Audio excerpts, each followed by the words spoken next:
Hello, hello, hello, hello, hello, hello. I'm still trying to figure this thing out today. So my people, this plenty talking young woman is here today. Um, Gotta figure this thing out. Okay. So, for those of you who are on my channel, thank you for tuning in and being a part of this live show. And I just decided to do this video today because last night I was on a phone call, and prior to being on the phone call last night, I received other calls about land dispute in Liberia. So, oftentimes when I get some of these, calls, I just shake my head. I shake my head for a lot of reasons. Like, how do you allow somebody in Liberia to take such advantage of you? You purchase the land and you have to go to court and all this stuff. So I'm very disturbed when I have to talk to somebody about these issues. So instead of getting calls all the time about land disputes, I'm not a lawyer. Obviously, I don't do consultation for land. For if you purchase your land from somebody else and then now you guys have to go to court, the most tedious process in Liberia. You guys have to go through all of that. I'm not a land lawyer. Unfortunately, I can't help everybody with helping them to obtain their land or they get their land again. I just can't. But I was determined to help this lady, and I listened to her story, and then I said, well, this is the same story I heard during the day before I heard it at night. So a lot of people are having issues where they buy the land and then the next person comes and say this is my land, and it just creates a lot of issues. So they have asked like, hey Emma, what can I do? But then I think it's very important for me to talk to people how to actually get out of the disputes in Liberia when it comes to land, or even before you could even get yourself into dispute. So let's start from scenarios. Okay, so the scenario that was presented, there were three scenarios that was presented last night, and then there was a scenario presented during the day before last night. So the first scenario is people purchasing land, a family land. Okay, so you're trying to purchase a family land that belongs to a family. Okay, let's say the great great grandparent had that land. They died, they left it to their son or their daughter or their daughters, a lot of family members. And then the daughter had children. Now it becomes a whole family land. And so the land belongs to family. When you are purchasing a family land, there are a lot of factors to consider. One, you can need to get the mother deed. The mother deed tend to date decades back. That's the length of time that mother deed need to date back to. If you get a mother deed and somebody says, "Oh, 2000 is the mother deed," you should know very well that's a plain lie. Do you know why? Because there's no land out of a sudden it just appear in 2000. That doesn't make no sense.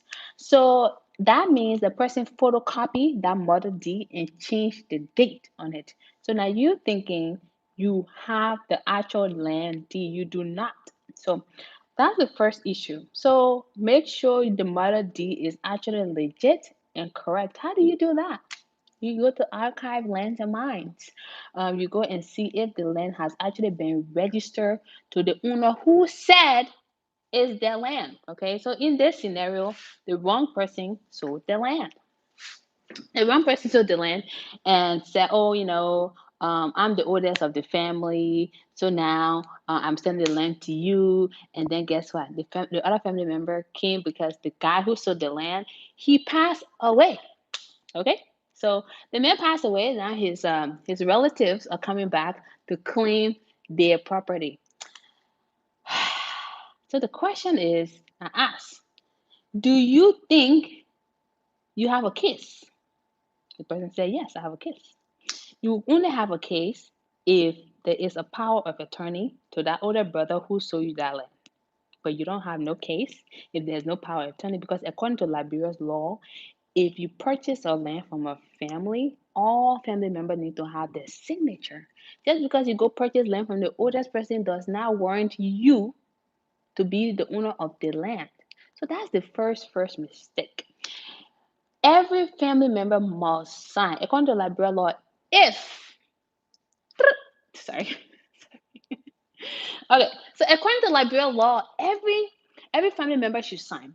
So if you decided to only take the signature of that oldest brother, and then the family member come back to claim the land, you will have to give that land back to that family. Okay, but there's a catch. I will explain in depth as we go on this life. So when a family member come back for that land, you have to give it to them because obviously they didn't give any consent for the land to be sold. So I'm sorry the person died, but there's a family that you bought the land from and now they want to take it from you. You have no case because according to Liberia law, that's their land. Now, how do you walk around all of this? Because the family is going to tell you that you should rebuy the land, from when you already purchased it from the oldest brother, you not to buy it from them. How do you solve this issue? First of all, the way in which to solve this is to ensure that you have a building on that land that is worth a lot, because then when you go back to the lands and mines, you present that, hey, I have a building on there, this is how much the building costs. The people are going to say, well, the person already have the structure, they have something on it already, so we can relocate them. Therefore, now you who owns the land, you will have to relocate the landowner somewhere else. Maybe you can buy them some type of little land deed or give them money if you so choose, but according to the law, you have to relocate the people who are not claiming this land. However, the issue this person had yesterday is that they don't have anything. They bought the land many, many, many years ago, and now they decided to build. Many years. You decide to keep on the cornerstone on the land, and now the family come back to get the land, and then now you're crying because the family want the land. Had you had something on that land, that family have no kids. But now you had nothing on the land, the family can take the land from you. That's the problem. Okay, so now I told her, I said, well, you have no case. The only thing you can do is to negotiate a fee to them. It's not a resale because you guys can go to the court and the court will pretty much ask the lady, how much can you afford them? And if they charge X amount of money, you can negotiate. That's the problem. A lot of y'all don't know how to negotiate. You can negotiate, get your land, and now do not make this last mistake. After you negotiate a new price, you must go and probe it. You must go and take it to the archive. Last and not the least, most importantly, you should notarize. And before you notarize, you need to make sure they have a letter that says, we are finally reselling this land to this person for X amount of little money. Combine the document, notarize the document, and you go your merry way. If you do not, I any note to it. Another family member from Grand Bassa County will come and say, you know what, I'm gonna allow, and you go through another issue. But you people need to stop making these mistakes. I'm not an attorney. I just come on here to color rubber on your land. What do you mean? Who? The owner or the new person who purchased the land? Okay, so if somebody else comes from Grand Bassa County, but because you have that note, okay, the court already have that note, and it's notarized, they can't do anything. They can't do anything at all. And that case is solved.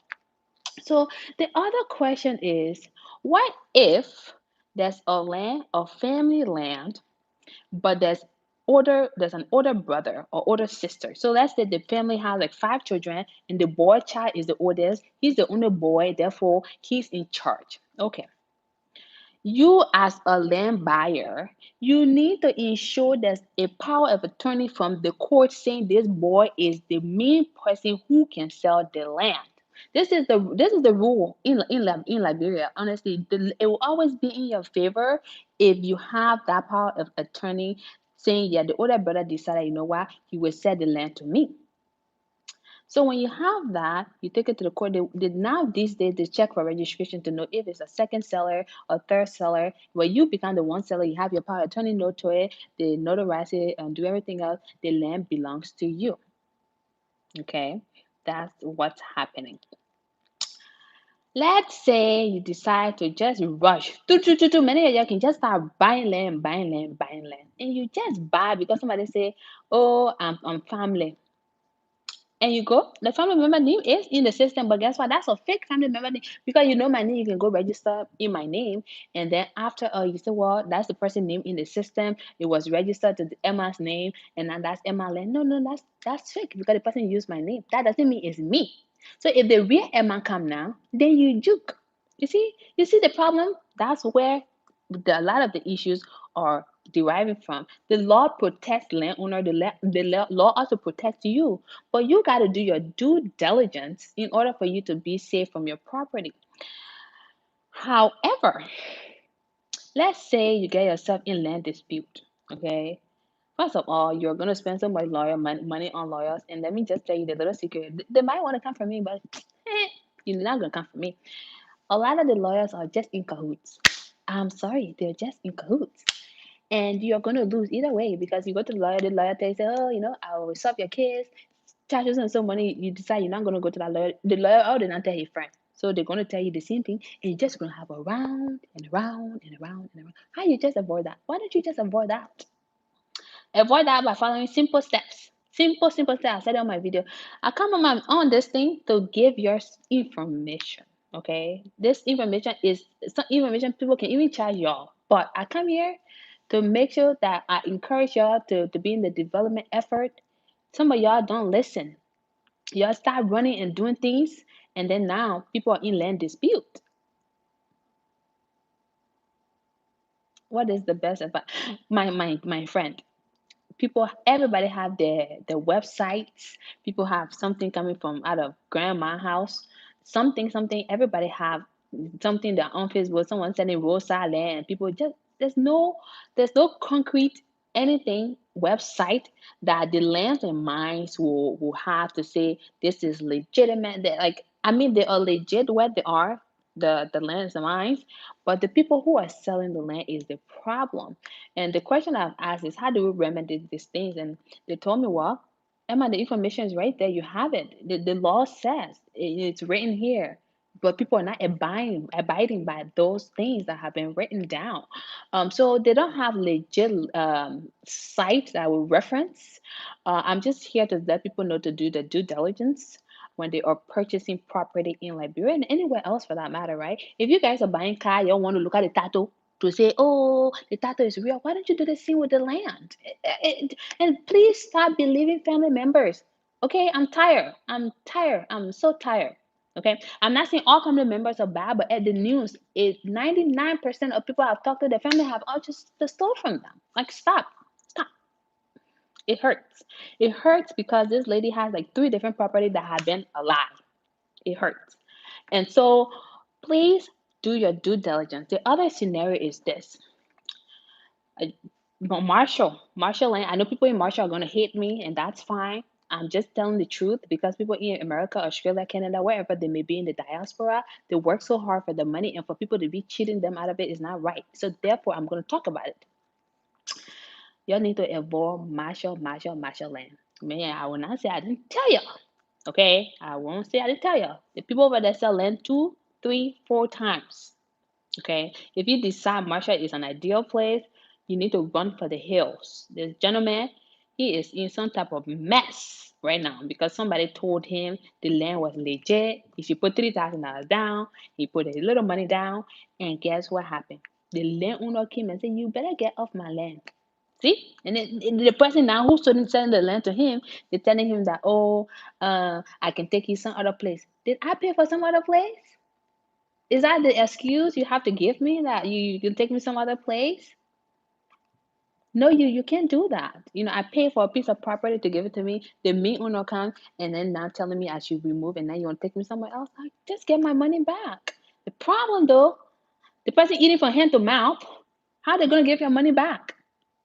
You see, these things can be avoided by you avoiding many of your Robert Street Highway. You see, I purchased land on Robert Street Highway 2009. What is this year? 2021. How many years is that? 12 years ago. That's when I purchased land. Anybody come to me right now and say Robert Street land is $1, I'll tell you, say no, thank you. Yeah, it's $1. I mean, it's $1. But do you think I need a headache? Even if it's $1? No, I don't. Marshall is the same problem. Do you know why? There's a resale. It's not that the land is not legit from the beginning. It's the next person who's selling it was they sold that land to that person twice. So now, if that land was purchased for $1,000, the person in Marshall is not going to be like, oh, the land is $2,000. And then you buy it, and then you sell it to jump off for $3,000, and then the original owner come and say, you know what, this is my land. But because you bought from different people, it creates lots of chaos. That's what a lot of you are experiencing in that country. Okay. And I don't want to discourage you from going to Liberia, but you just got to be very careful. Got to be careful. Okay. For me, I come on internet and tell you, say I have land. It's not, I don't have land out of my head. My research, my negotiation is a 4 month to 6 months. It doesn't end. I don't just come here to just talk about I have land. My name matters. Okay. It must be legit before I come on this YouTube to tell you say there's land that's been for sale. First of all, every step that I've told you, I have done. Everything I've done. Think I know people are lands and mines. It's network, isn't it? I do the due diligence. And the difference between me and other people as far as selling land, I would be the first person to give you a contract. When anything happens to your land, you come back to me, you present your contract, I pay your money back. Nobody in Liberia will give you that. That's the first thing. I'm the first person who going to make sure that land actually has mother deed, a letter, a power of attorney, okay, a survey, probate, archive, cornerstone, security to mine your own land. Your own land you want someone to babysit.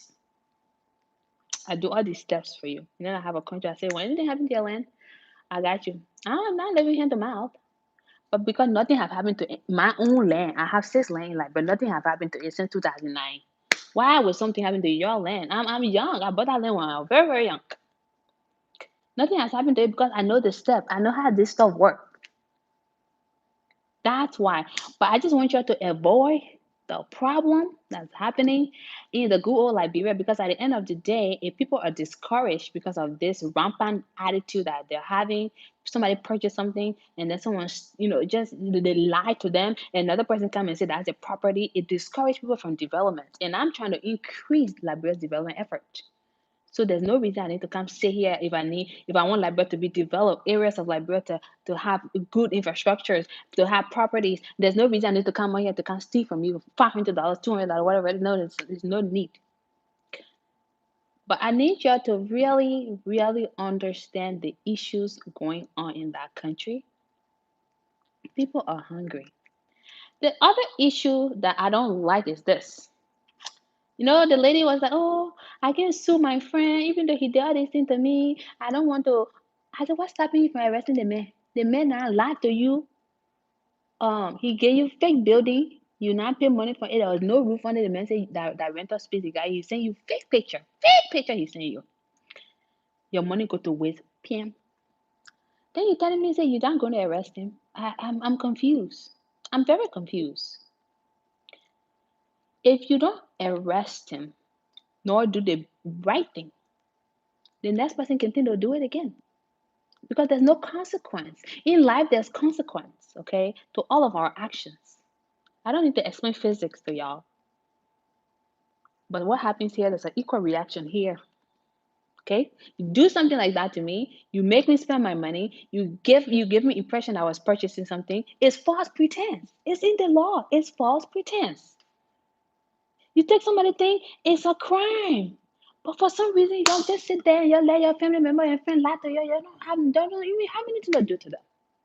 And then guess what? They will do it to someone else because there was no consequence. And then you call me in the middle of the night when I'm sleeping, and then you're going to tell me about your stuff. But because I listen, because part of me coming on YouTube is to just motivate and to find solutions.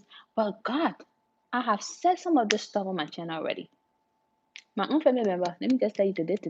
Today, I'm telling you, one of my family member, she thinks you're too smart. I called the police, it was not even funny anymore. No, there's always consequence. There's always consequence. You can be my mom, you can be my papa. My father, thank God he bought that land 2009, but I told you if you have screwed me over, I was going to screw you over. Because you know what? There's always consequence. I don't care who you are. Business is business. Hard work is hard work. A lot of you go to work and you don't sleep in your own house. You work hard and you take that hard earned money and send it to Liberia. And you're okay with somebody doing that to you. Unbelievable. That's why you are your own problem. Many of you. So now that I have taken that off my chest, I hope y'all do better. I really do. I really do. Because I'm so sick and tired of hearing the same lame story. Oh, did it my uncle? Oh, my uncle did it. What are you doing? Your uncle sitting out here drinking club beer. And you sitting over here about your stress about your money. What stops you? What stops you from issuing the person a warrant? How do you get a warrant? Go to the court. Present your case. And tell the lawyer X, Y, and Z happened. Go to the court. Be patient. Go to the court. If you don't want to serve your own family, get someone to go serve them. Go get a warrant. You present the warrant to a cop, police. Pay the transportation because we all know that's what have to happen. Y'all have to pay the transportation for them to go somewhere. Police. You pay them, they'll go issue that warrant and y'all go to court. The question is, oh, the person know the judge. So there's a judge, right? There's somebody always above the judge. Don't be naive. Please. And the same judge is not the only judge that's at that place that will take that case. There are different courts. Don't tell me say the person will know all the judges in that library. No, it doesn't work like that. Because you create fear, that's why people continue to eat your money. That's why people continue to eat your money and you just talk bad about Liberia. Oh, people can do business in that country. No, you made your own mistake. You must correct your own mistake at any expense. Okay? If the person know the judge, the thing I'm telling you, somebody, my own ete, oh. You don't know that OG she didn't wear. I'm young, but when it comes to my business, you don't play with it regardless of who you are. My own auntie, I will tell you the testimony here on the thing here. My own auntie decided she knew who bond her, and she thought she was going to come and cheat me out of stuff. And she would go to my uncle who is like a head of police in Liberia. Talk plenty, talk plenty. I prove my case. She wrong, she's wrong. It doesn't matter who here, okay? Just because you know someone here doesn't mean the other person don't know someone here. That's how it works in Liberia. It's like who you know up here and up there. So she run and she go to her uncle. Oh, your niece tried to put me to jail. Da, da, da. So okay, I made my case. And I told the uncle, I said, well, just because you're my uncle and you're head of police, doesn't mean I don't know someone be above you. Simple as it is. But my point is, I'm not afraid to take anybody to court who come in my way of how I've earned my money. It's just simple as it is. So that case itself, obviously, I'm sitting here because I want the case. I always want the type of cases. You have to put together convincing stuff if you have to get yourself in some situations. And the reason I preach about family members because I experience it, but the only different thing between me and you is that I always got my money back. That's the only difference. Unfortunately, you cannot get your money back because you decided not to sue your family. You decided not to sue your friend who have actually stole from you. You think that's okay. You enable the attitude, the behavior. You send somebody your hard-earned money and then they show you all building, ratting building. You say, oh, go rent a storefront for me.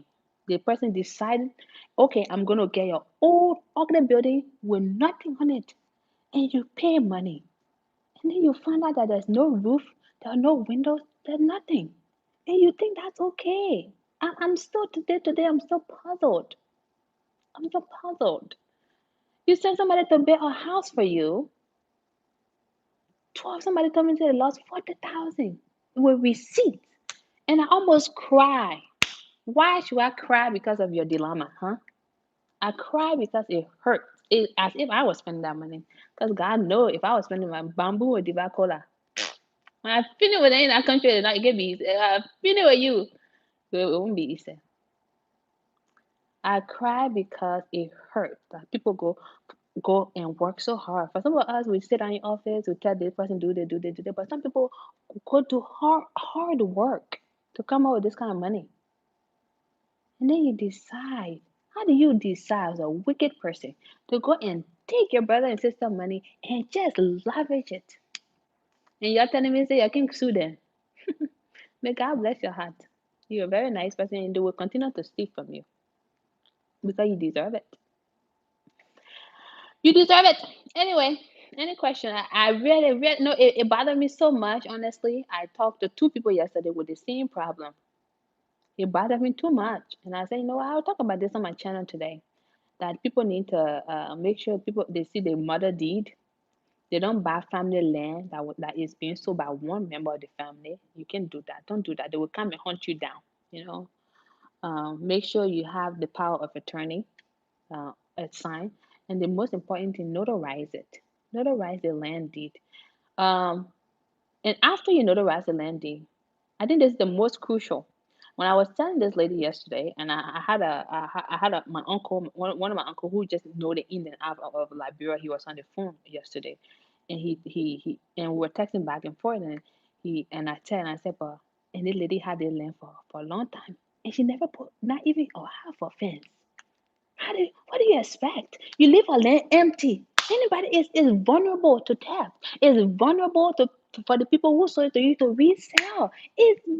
It's common sense, my people. Common sense. How be it? You get yourself the situation. A lesson learned. High end lesson, money lesson learned. Why? So when you buy land in Liberia now, when you buy land in Liberia, okay,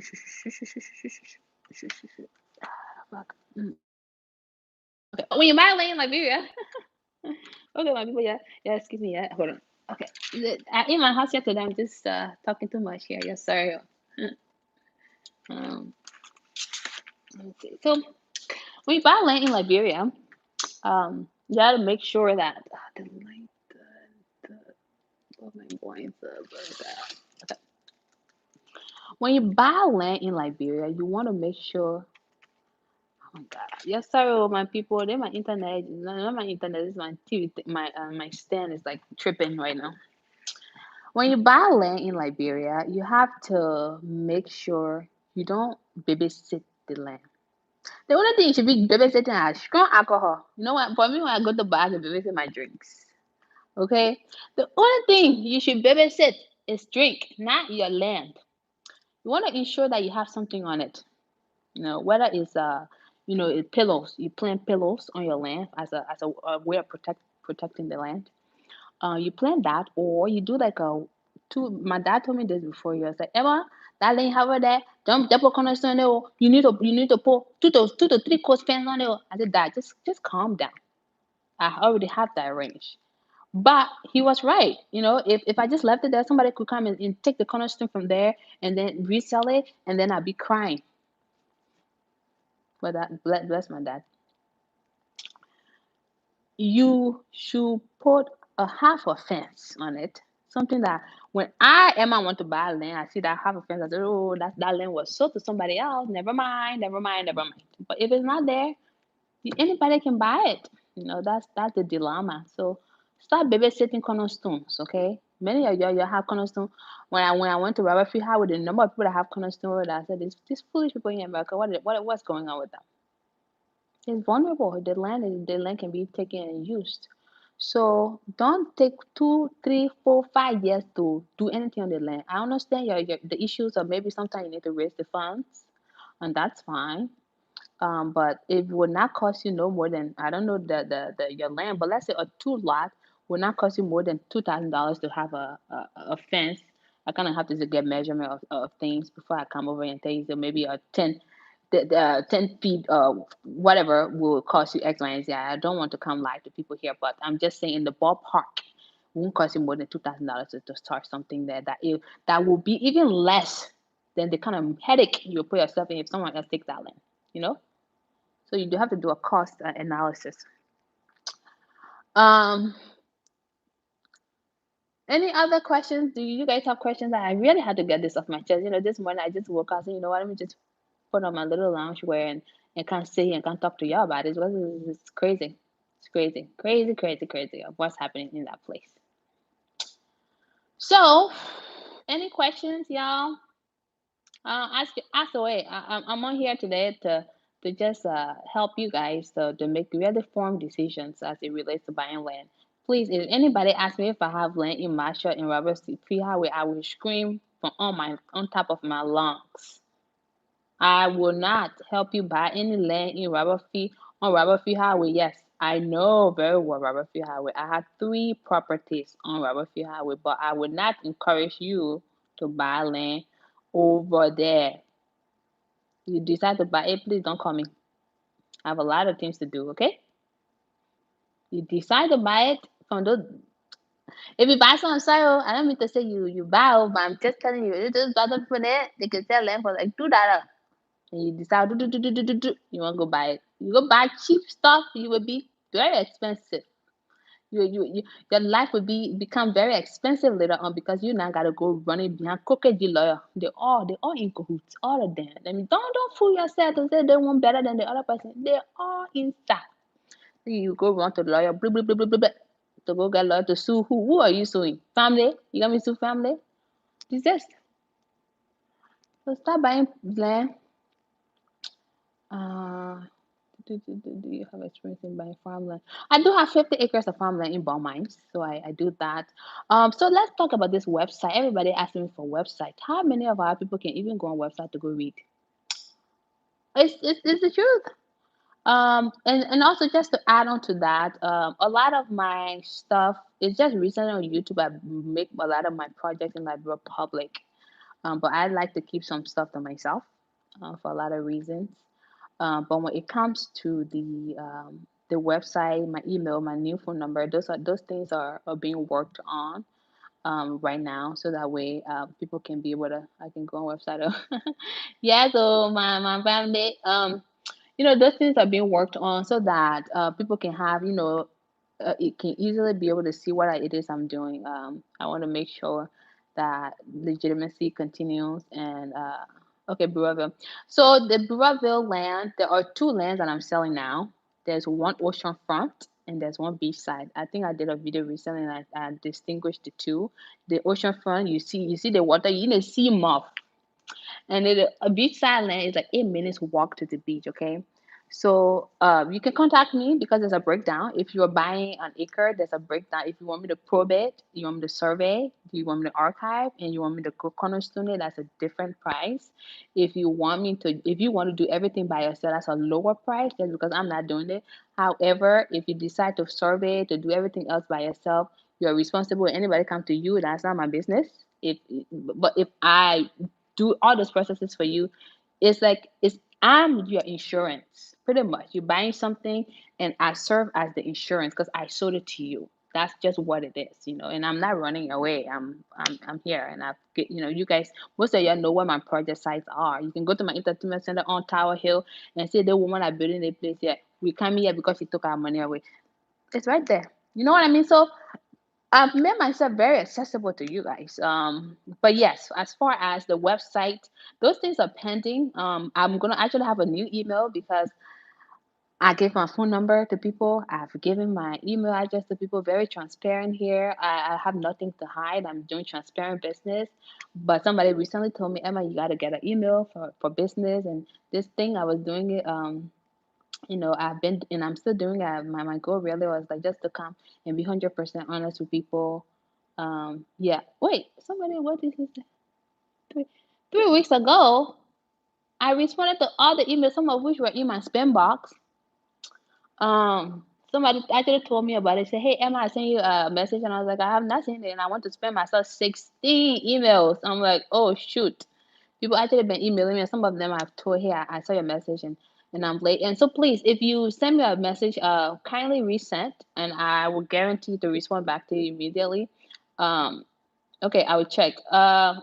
No, please check. Okay, I will check. I will check my email and then definitely get back to you. If I have not, just all you have to do is just say hey, and then I can check to kind of see. I've been getting so many emails. That's why obviously. Okay, yeah, that's it. Sorry. Yeah. Okay. Okay. Yeah. Please do that. Then I will respond to you as soon as possible. I've been getting so many emails, regarding just the building, construction, any business ideas that I have, and just feedback. Even, some of them are just, hey, go to this person. I can redirect them to so and so. But yeah. So that's really it. Um, a farmland. Yeah, I have a. By the way, you're okay. Thank you. I have a farmland in Bon Mines. The reason I only call Bon Mines is because if you know what you don't want to tell people you have things other places, because honestly, I don't. I go where I know what I'm doing there before I come on my channel and come talk. You know, I have a 50 acres land that I brought investors out of the country, people who are not even Liberians, to go and invest in Liberia. So they partner with me on this agriculture project that we're going to be starting in October, this year, October. And then on that 50 acres land, there are another 50 acres. But the way I've negotiated for this farmland is all within contract, it's always in on writing that I'm going to build a well for the community. Okay, you have to add onto the community. You can't go and taking people properties for your own use and not doing nothing. So I pledged a school and a community. So elementary school will be built, and a community, hand pump will be built over there. Okay, we've already done that. In parts of Bonmine, we already installed a well. Like, so there's some of these things I don't really want to talk on YouTube because that's my personal charity stuff. Um, but when it comes to certain land, is because I know exactly what I'm talking about. Those for the bond mines land, and I'm actually selling an acre to a gentleman from Florida. Um, he wants to do like, tomatoes and fruit and vegetable stuff on that. That's fine. There are people who have contacted me and wanting to know more of the investment opportunity within that 50-acre agriculture. My partner was recently on here, but because her internet was like tripping, she couldn't really talk. But she's an American who really has come onto this project to invest. So we have investors with for this agriculture project. So yeah, that's where if you are looking to purchase a farmland, I will definitely get your piece from not my 50 acres, but the other 50 acres that the community have given me, because obviously of what it is that I'm doing for the community as well in Ball Mines. Ball Mines is like a part of it is like a farming area. Agriculture is the future, by 2030 the population will increase and more people are going to be eating. I was dealing with Liberian authority. It's actually very smooth to deal with them if you have all your facts and if you do your due diligence. It's when it comes to this dispute stuff, that's when the place got a bad name, but they actually lay out for you what it is that you have to do and what it is that land sellers must do because of all these issues that we continue to have. So it's all written there. If you go there, just ask for more information. I keep saying y'all need to read. You need to read, even if it take you hours to sit there and read something and ask questions. Ask questions until somebody get uncomfortable. Ask them so much that they get uncomfortable. Be like, wow, this person. And that's when you know what is legit. But if you ask somebody a question, they get mad, and well, you need to think about that twice. So that's what's going on with the land stuff. So I answer your question regarding the farmland. As you guys know, I have agriculture projects, supplying eggs, chicken eggs, which is poultry. So that's a project that's all the way in Bumi. Now the question is, do I have farmland in Bumi? I will not tell you yes, I do. I do not. I do not intend to go negotiate for farmland in Bumi because my objectives are quite different. Um, so that's that. uh, Typically farmland. Somebody send me a message recently and say, "Oh, I saw the farmland on Facebook for 1,000." I said, "Don't waste your time. That's too much." And they're like, "Oh, farmland that's too much. How are you charging somebody 1,000 for one acre of farmland? It doesn't make sense." And I keep telling y'all, some of y'all want me to come on here and lie and say this is the price. It's too no, it's too much. 1,000 is too much for any farmland. Nobody should be selling any farmland to anyone for 1,000. Don't let anybody fool you. Okay, it's farmland. It's just farmland. So, oh, Ganta it's a good place. Ganta is actually a good place. I have a friend who has a beans farm. He's planting beans and all that kind of stuff. He has that there. So Nimba is it's just the reason I don't go to Nimba to do any stuff at is because the location is far. But if I'm trying to go to Grand Cook County, Nimba is not that far. But yeah, so you can always contact me and see what it is that can be done. 2030, the world population, especially the African population, will increase, and therefore people have the need to want to eat, and we will be with the demand for food will be very high. Therefore, we need to focus our attention on agriculture, planting, and in Liberia, we really are behind when it comes to exporting. And as you guys know, right, or some people know, I'm studying to get my license to be able to export things out of the country. Uh, it's everyday reading stuff, my people. You can't for me. But when I get my license, my goal is that all these agriculture business I'm involved in, I want to be able to export, and not just Sierra Leone or Ivory Coast, but also to have partnership in America. Like it's a huge it's a huge market for things like avocado, things like coffee, things like pineapple, which is what we're doing in Bone Mines. It's a different form of pineapple processing that we're going to be working on in Bone Mines. But that's besides the point. And the point is that agriculture is the future of anywhere, right? Billions of dollars come from out of agriculture. So people who don't think about agriculture as a business to go into, probably you need to re-examine that, because that's where the money is.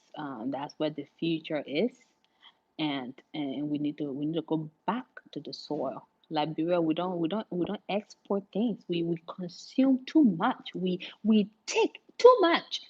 We need to be able to make our own. Production is not even manufacturing production is just so low for Liberia. Why? We have able people. So let us all really think about ways to improve that place. And thank you guys for really watching my live and contributing to it. So if you have any questions, please feel free to let me know, and I will obviously respond. I literally don't, now that I don't have anything to do all day because I still have to go study. I have a few more chapters before I can take my license to be an exporter. um, yes. What else? Um, What else is there, y'all? Any questions? Recent. Okay. Give me a moment. Let me check my laptop for your email. Okay. Let's see. Let's see here. Okay. Let me see here. Let me see here. Let me see here.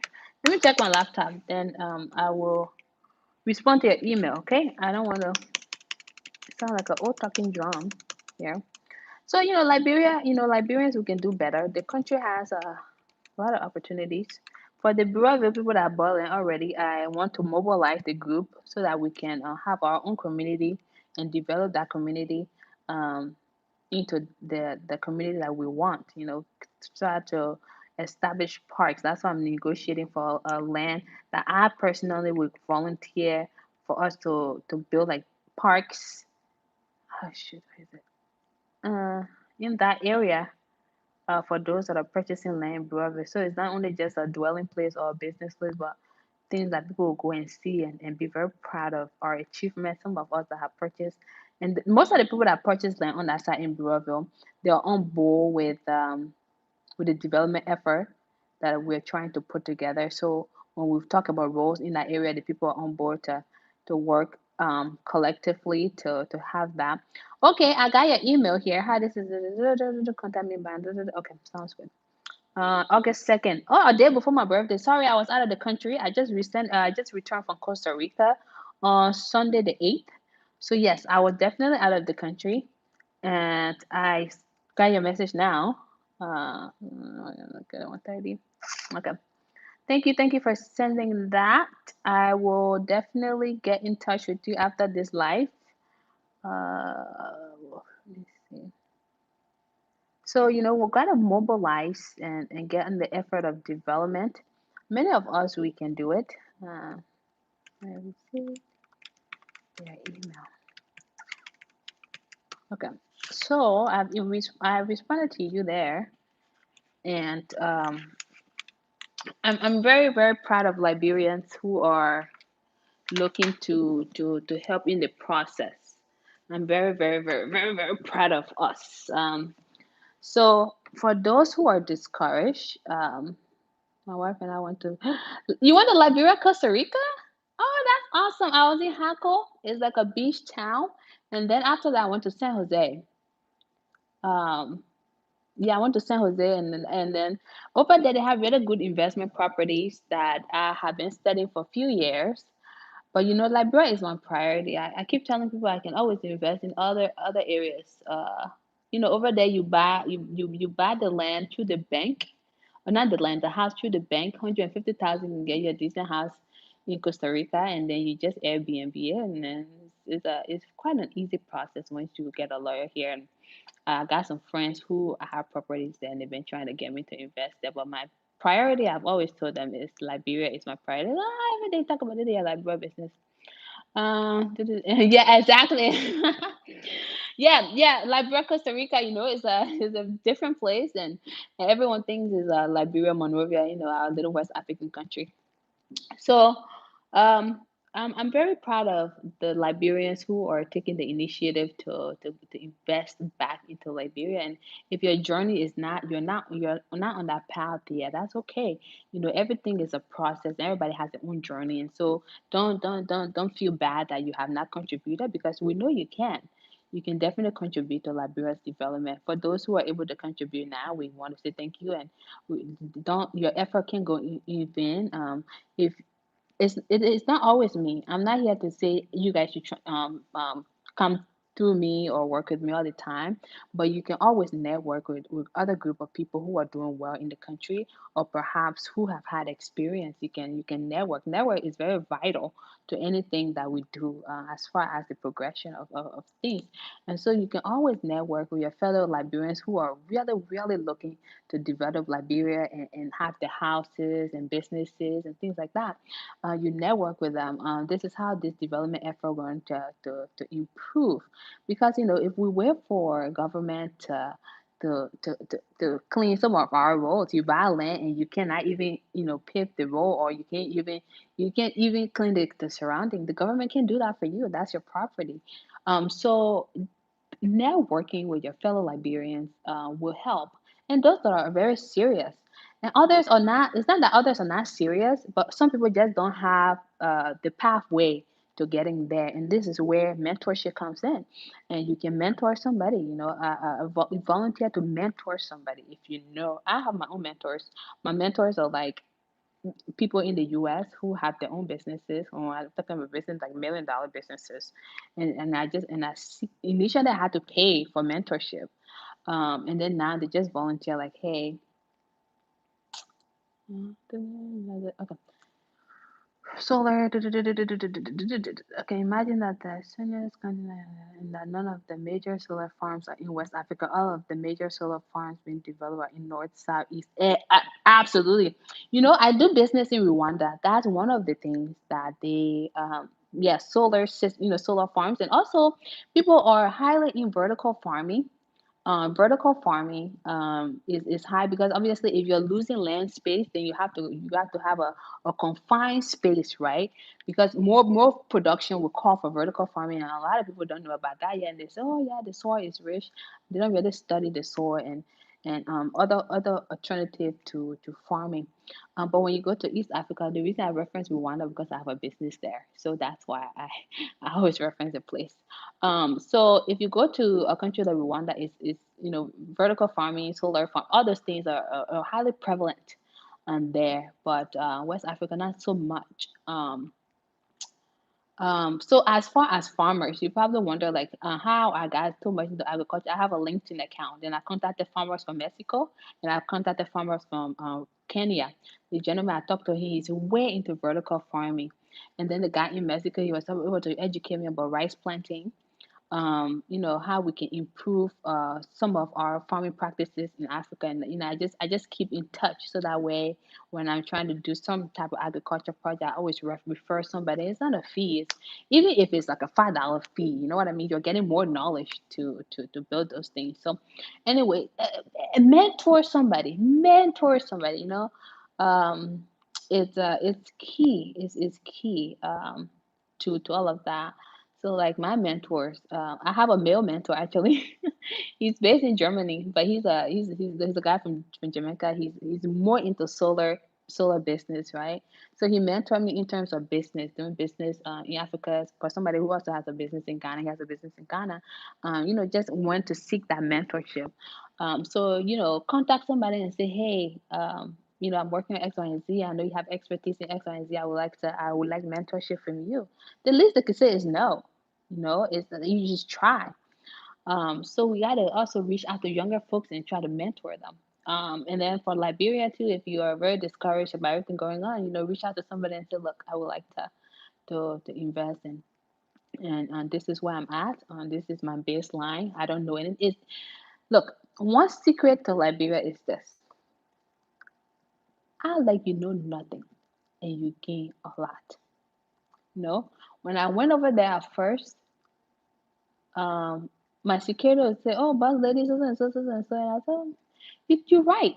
And it's not because I didn't know, right? I just pretend like I don't know.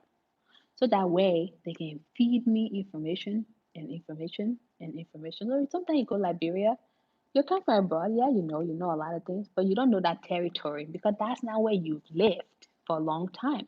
So you kind of have to observe and listen to people who live there. And then after that you form, your conclusion. But you go out and you know too much. That's when they say they can juke finger in your eye. Do you want people to juke finger in your eye? I don't think so. Um, so these are some of the things that I will hope that we understand when we are going to our country. We understand that everybody going to Africa, and when I meet everybody, don't you will come back to this video one day and say, this girl was talking it. Everybody going to Africa because Africa has high opportunities that perhaps were not very visible to the media, and it's becoming more visible. There's more visibility, so everybody now wanting to go to Africa and get the piece of the pie. And by pie, I mean a peace of mind. Let me think about it for a second. Africa offers you a peace of mind. If you got the resources, you gain that peace of mind, then you are in America. A lot of you guys are in turmoil in America. You don't even know. Um, Africa offers you tax relief. I know you guys can argue all you want, but it's the fact. Africa offers you entrepreneurship. It offers you your creativity to come to life. So much more offers. Therefore, people here are going back in mass numbers because they know the opportunities. The I was reading an article and I did a video about it. The owner of Amazon, Jeff Bezos, is establishing his headquarters in South Africa. So one might ask his or himself, why such a billionaire is going to Africa and not headquartering in Asia? That's what you should probably just ask yourself that question a little bit. Labor is low and the opportunities are there. It's a fast growing continent. Therefore, everybody wants piece of the pie. So if you don't get on the train, you'll be sorry. Everybody goes to Ghana. I used to live in Ghana. Ghana was not where it is now, honestly. But everybody goes to Ghana because Ghana is visible. If I go there, have testimony of Ghana, my friend will go there. She will tell her friend, he will tell her, and it spreads. That's what's happening to Ghana. So everybody goes to Ghana, and things are becoming more saturated. So if you're an investor going to Ghana and you see, yeah, the market is saturated, people have penetrated the market, then the next question that person is going to ask is, where is the next best place that I will go, where my investment will start from here and it has the potential to go here? That's the question that investor is going to be asking. So don't let it be too late. Don't let it be too late. That's my advice for a lot of you. Um, Idris Abba, the actor. A lot of you probably know him, but he's working on projects in Sierra Leone. And where does Sierra Leone sit? Sierra Leone sit next to Liberia. Where is Akon? He's in Senegal, West Africa. Where does it sit? West Africa. When people see the trend, They want to go to the next place and see what they can get. Lands that they were selling in Kenya for 6,000, now land in Kenya going for 1,30,000 US dollars. So think about it though. I just sit here and I just don't come here to talk just nonsense on my channel. I want to be a source of information, also a source of empowerment on this channel. So if you're hesitant to do anything in Liberia, don't be. Um, do due diligence and take risk. You see, life is about risk. The moment you leave your house, you're taking risk because you don't know what may happen. We can only project, we can predict the future. It happens, it happens. And the billionaires, millionaires will tell you that they've taken so many risks. If you want to do business in Liberia, you have to take risk. You have to ask yourself, am I willing to, would it be okay if I don't gain from my risk? There's a risk. You have to ask yourself that every day. Every time I invested in the stock market, especially with the electric vehicles, EV stocks, um, my mom always said, my daughter, you're not going to be wasting your money. I said, Mom, just, it's okay. I can afford to lose the money. And then if you saw my DocuSign stock the last time, she said, oh, you bought 16. Look at how much it is. I said, Mom, you see, but I was telling you, it's a risk. You take risk. And that's all I have to tell you guys. So anyway, now that I'm done preaching, because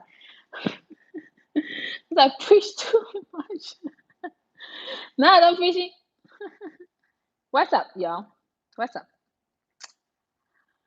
All right, already. What's going on? You guys have any questions? I think I've talked you guys your ears off now with my everyday talking about Liberia. I think a lot of my friends actually get tired.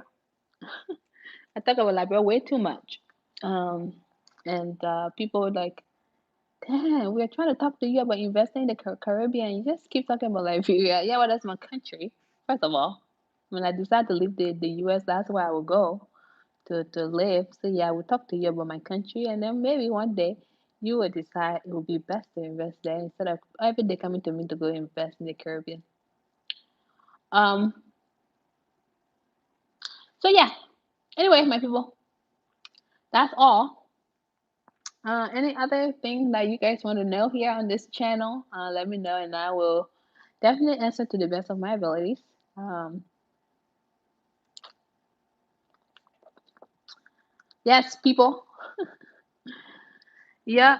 I don't have GYC Grey. I think I'm doing a lot better than I was uh, last Saturday. I was not feeling well last Saturday, but when I put something on my calendar, I'd like to accomplish it. So that meeting was on my calendar last Saturday, so I needed to get it done. Um, but I'm feeling a lot better though. I feel a lot better. Um, so any questions you guys have, let me know. I will respond to you. You know, this video was really I decided to do this video today because of the phone calls I got yesterday. It's very discouraging, to find out somebody hard earned money. It's has been to waste. It bothers me as if it's my money. Um, because I don't like to hear that, and also I don't like mistakes like that being made. And some people continue to make that mistake. They continue to make mistakes and the cornerstones and zing round and all this stuff. They say, oh, I have zing round. Well, what really prevents you? Thanks. What prevents you from putting a fence on your land that you buy?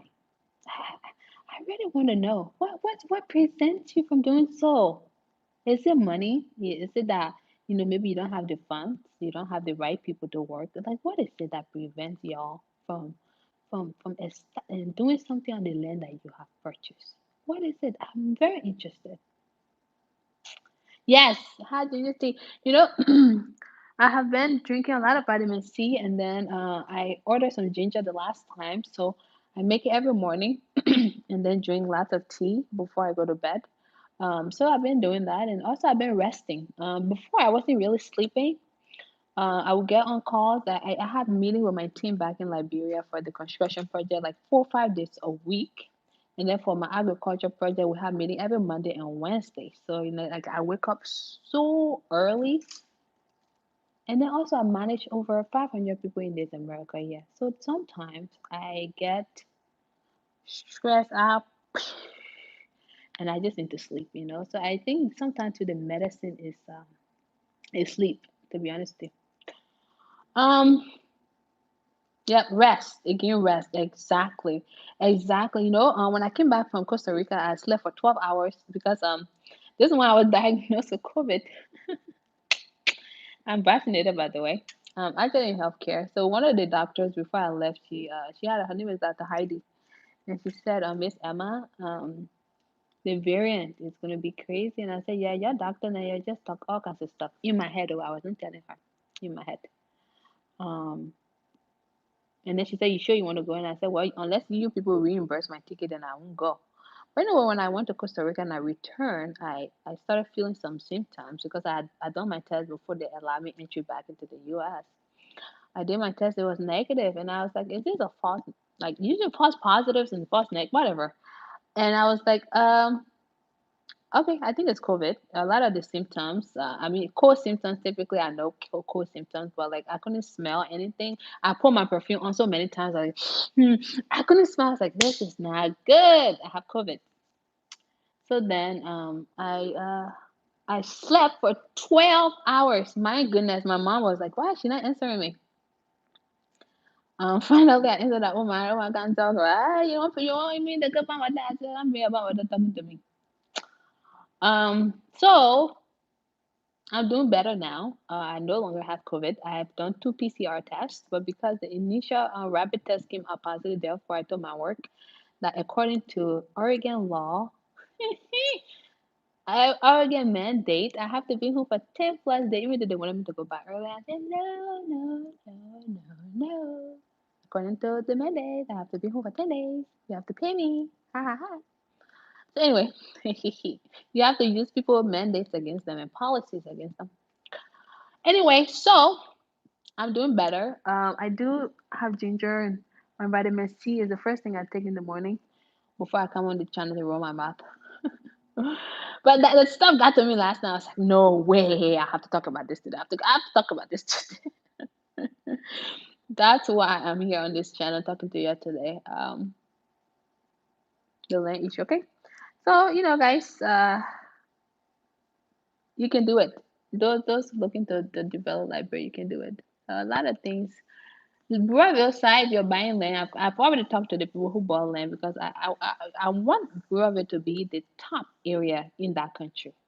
One of the top areas that when you go, you will know who lived there. But that would just be segment of the country. So to prevent that, I want to encourage people from other areas of the country. Like some of the contracts that we're working on are in Mount Barkley. So I told my engineer, I said, you see, y'all need to make that place far, far, far, far, far, far, far, far. You can reach my team. I have really good team on the ground there. Very on time, very professional. They can say the boss lady is professional, so we gotta be professional. Don't. I want to change the narrative in Liberia, so I can't keep doing the same thing people do in Liberia. So I told my team, if you have an appointment with my team is there 30 minutes before you yourself can get there. And so people are shocked by that.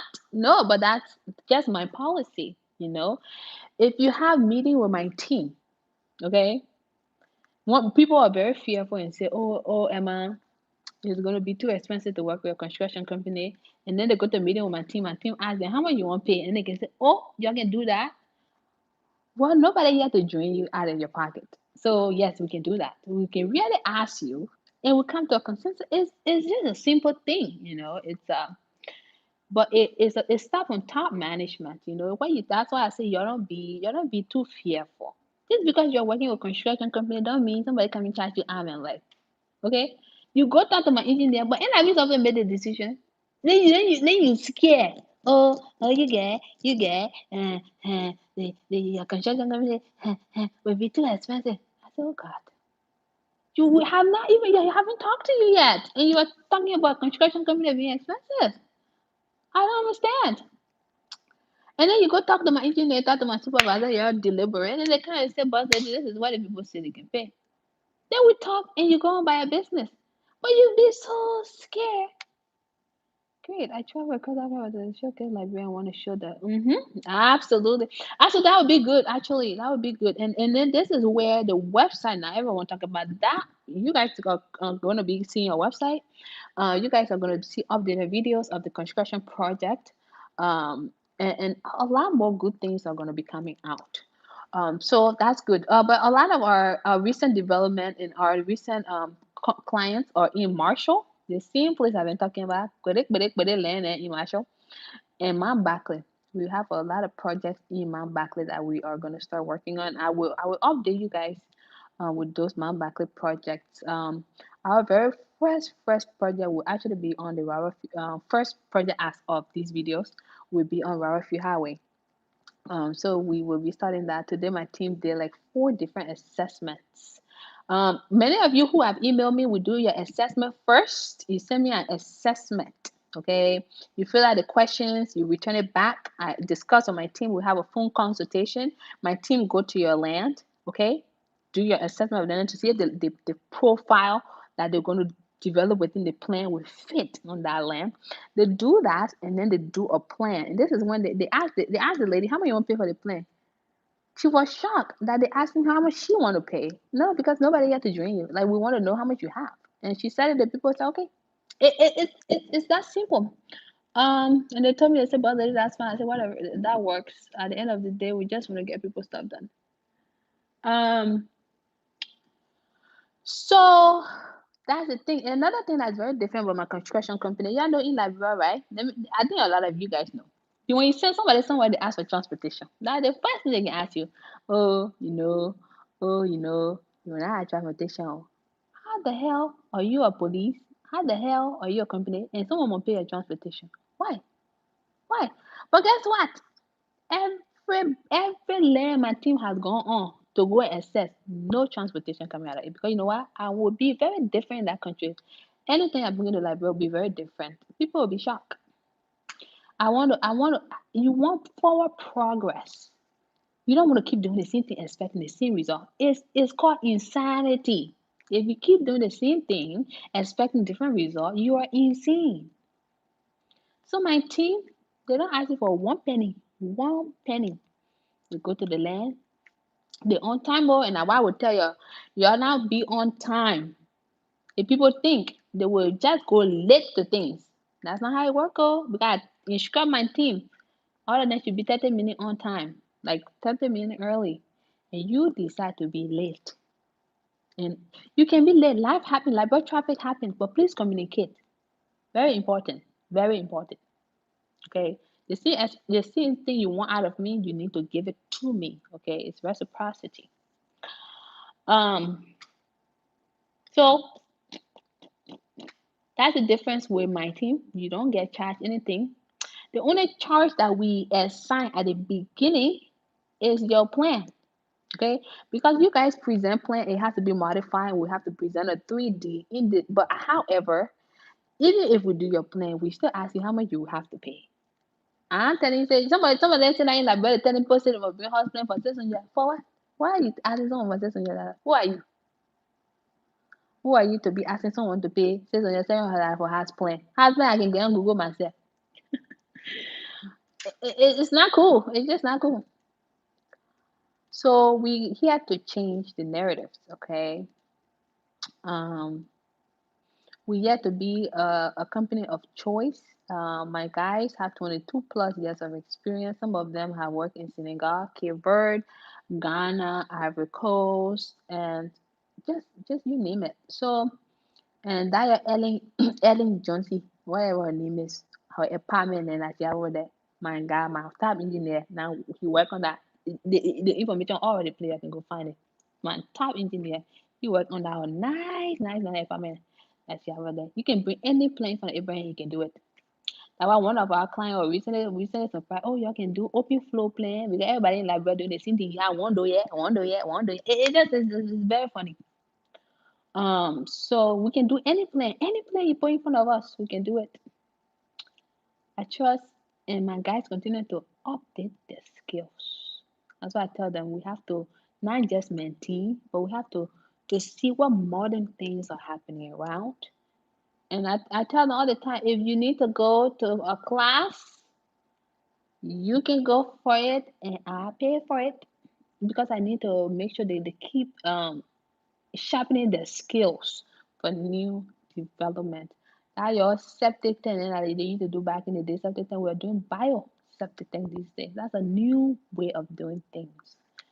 So every time one of them, he's Ghanaian, he says, oh, Emma, there's a new course or new seminar I want to attend. I said, how much is it? Go attend and gain more knowledge. Just keep adding up to your skills. Because at the end of the day, like, we're not going backwards though. Liberians are going forward thinking. That's the kind of stuff we're living by here. So modern stuff is what we're developing. Okay. Um, what else? What else? What else? What else? What else? What else? Yeah, okay.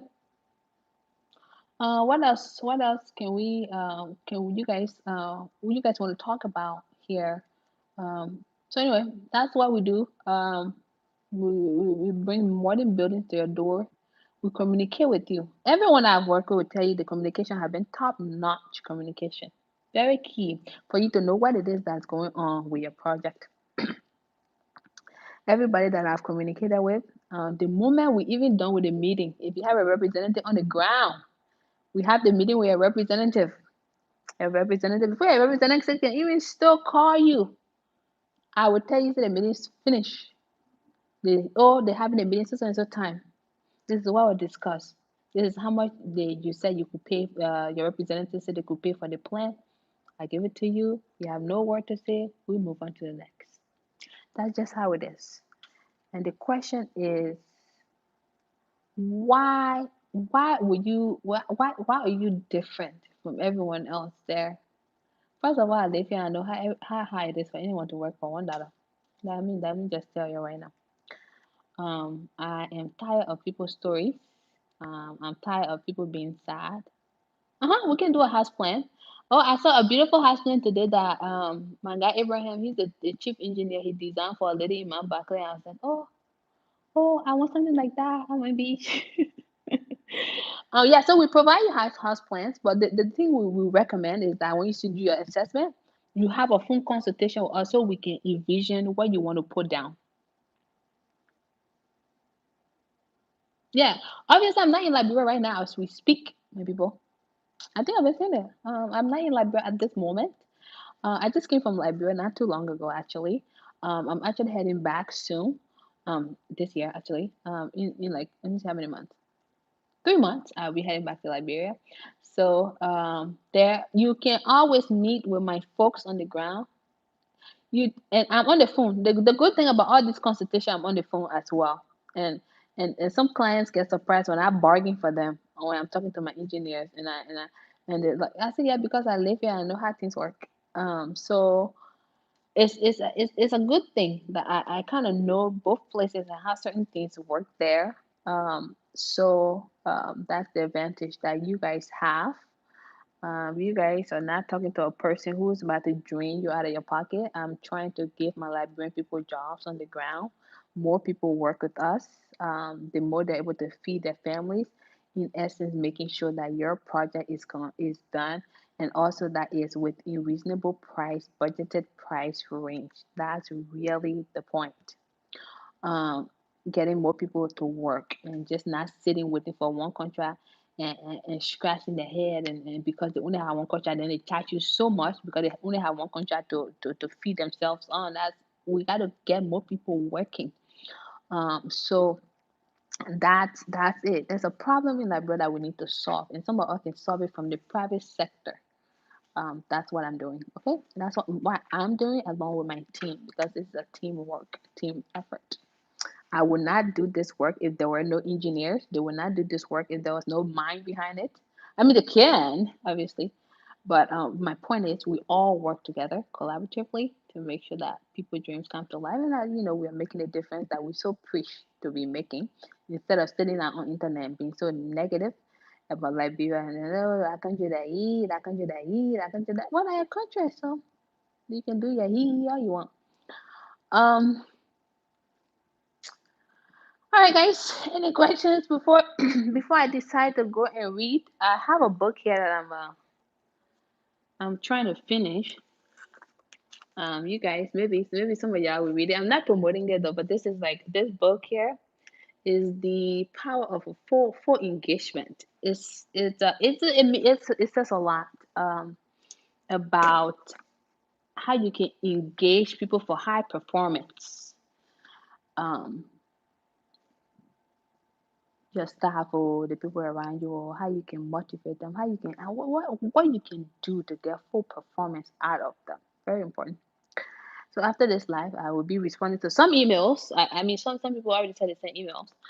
So I will respond to it, and then I read my book. And then I get to work. That's what I do. Except this weekend, now that I'm COVID free, my friends said they want to celebrate me being free from COVID. They said we're having freedom drinks. We are having freedom drinks. Okay. Yes. Thanks, Alex. I think so. I think when we have the meeting, the first thing I asked my group, I said, "What are our core values?" Integrity, and I said, "Yeah, you better know that integrity is the first thing, because people don't already believe us Liberians. People don't already believe you. You live in Liberia. People don't believe you anyway. Even myself, I never believed you before before I took a risk with you. So integrity must be key. Reasonability should be also key. You have to be reasonable. Nobody live in America getting money from on trees. Nor nobody live in the UK. Oh, come on, she did sound right.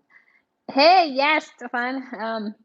So nobody has money that grows on trees. Okay, people work so hard in this place, and that's why my team have to be understanding of the price that they charge, and also of what it is that person can negotiate and pay. I think what people need to also understand is what really costs a lot when it comes to construction is the building material cost is the most expensive, and that's why some of my stuff I purchase from Ghana.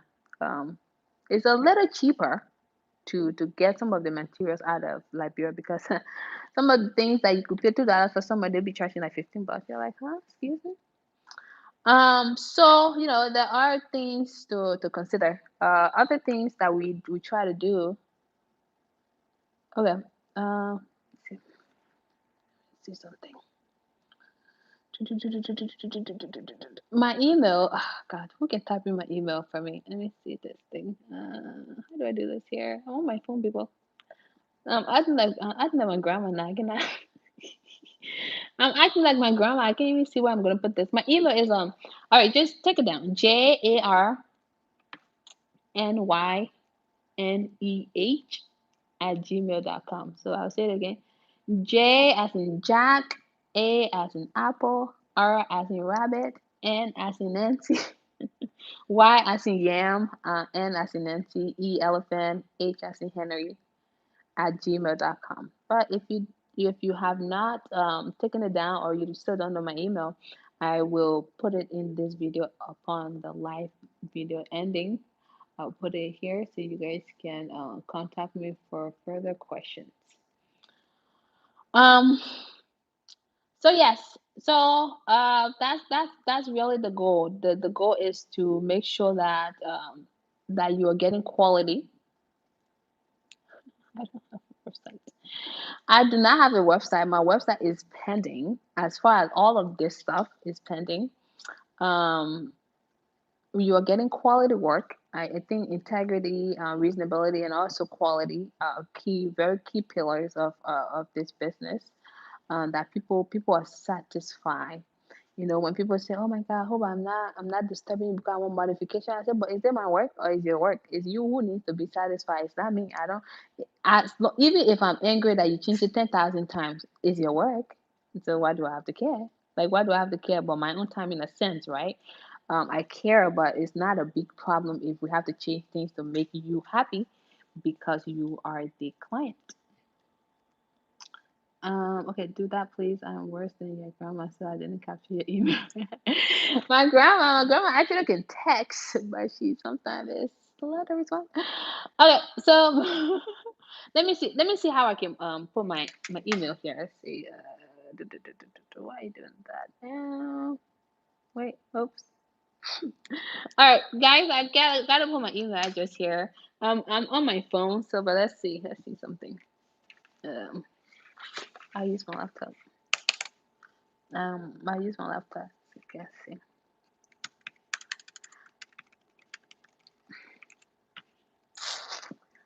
Alrighty, let me see how I can put my email address to this thing.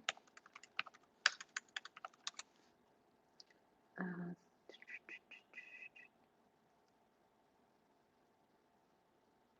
so yes.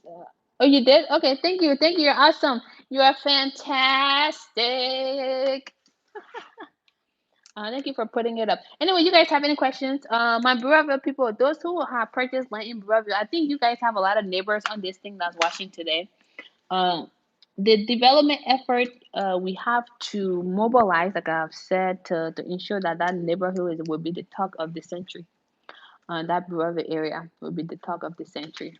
So, um, yeah, yeah. Anything else, guys? You can ask me questions. Chime in on the conversation because I'll just be sitting here and nothing else that I have to get out of my head. I think I've said everything though about this whole land issue that's happening in Liberia. Um, surprisingly, people that work in government watch my videos. Surprisingly, I didn't think they have so much time on their hands to watch videos, but and I've gotten some responses that hey, you're doing a good job, and my question is, what are you doing for us? What is it that you can do for us? This is the invitation, so please continue this arrangement. Thank you, Alex. I appreciate it. With your encouragement, I'm able to sometimes that because of your, some of the voicemails or the calls that I receive. That's why sometimes I even come on here to talk. To talk about it because I talk to you about it. I give you my advice. Yes, sis. Thank you, thank you, thank you, thank you, thank you. I appreciate it for putting the email out there for those who do not have it. Um, yep. My thing here is telling me I need to charge it. So yeah, my people. We got to do better. We got to do better. Uh, we had to do the best we can. Yeah, they watch my stuff actually, and some of them say, "Hey, you're doing a good job." And the thing is, what can you do for us too? What can you do for us to encourage our development efforts?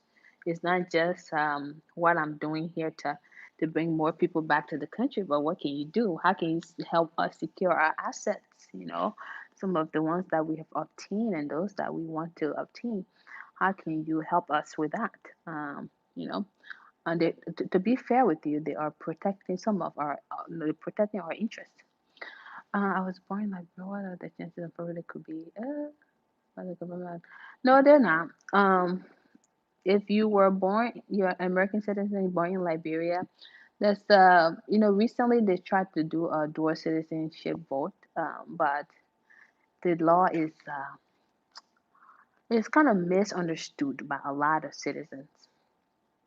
Yes, there is land, Julia. And a lot of your neighbors here, people who bought land, are actually here watching this thing right now. Um,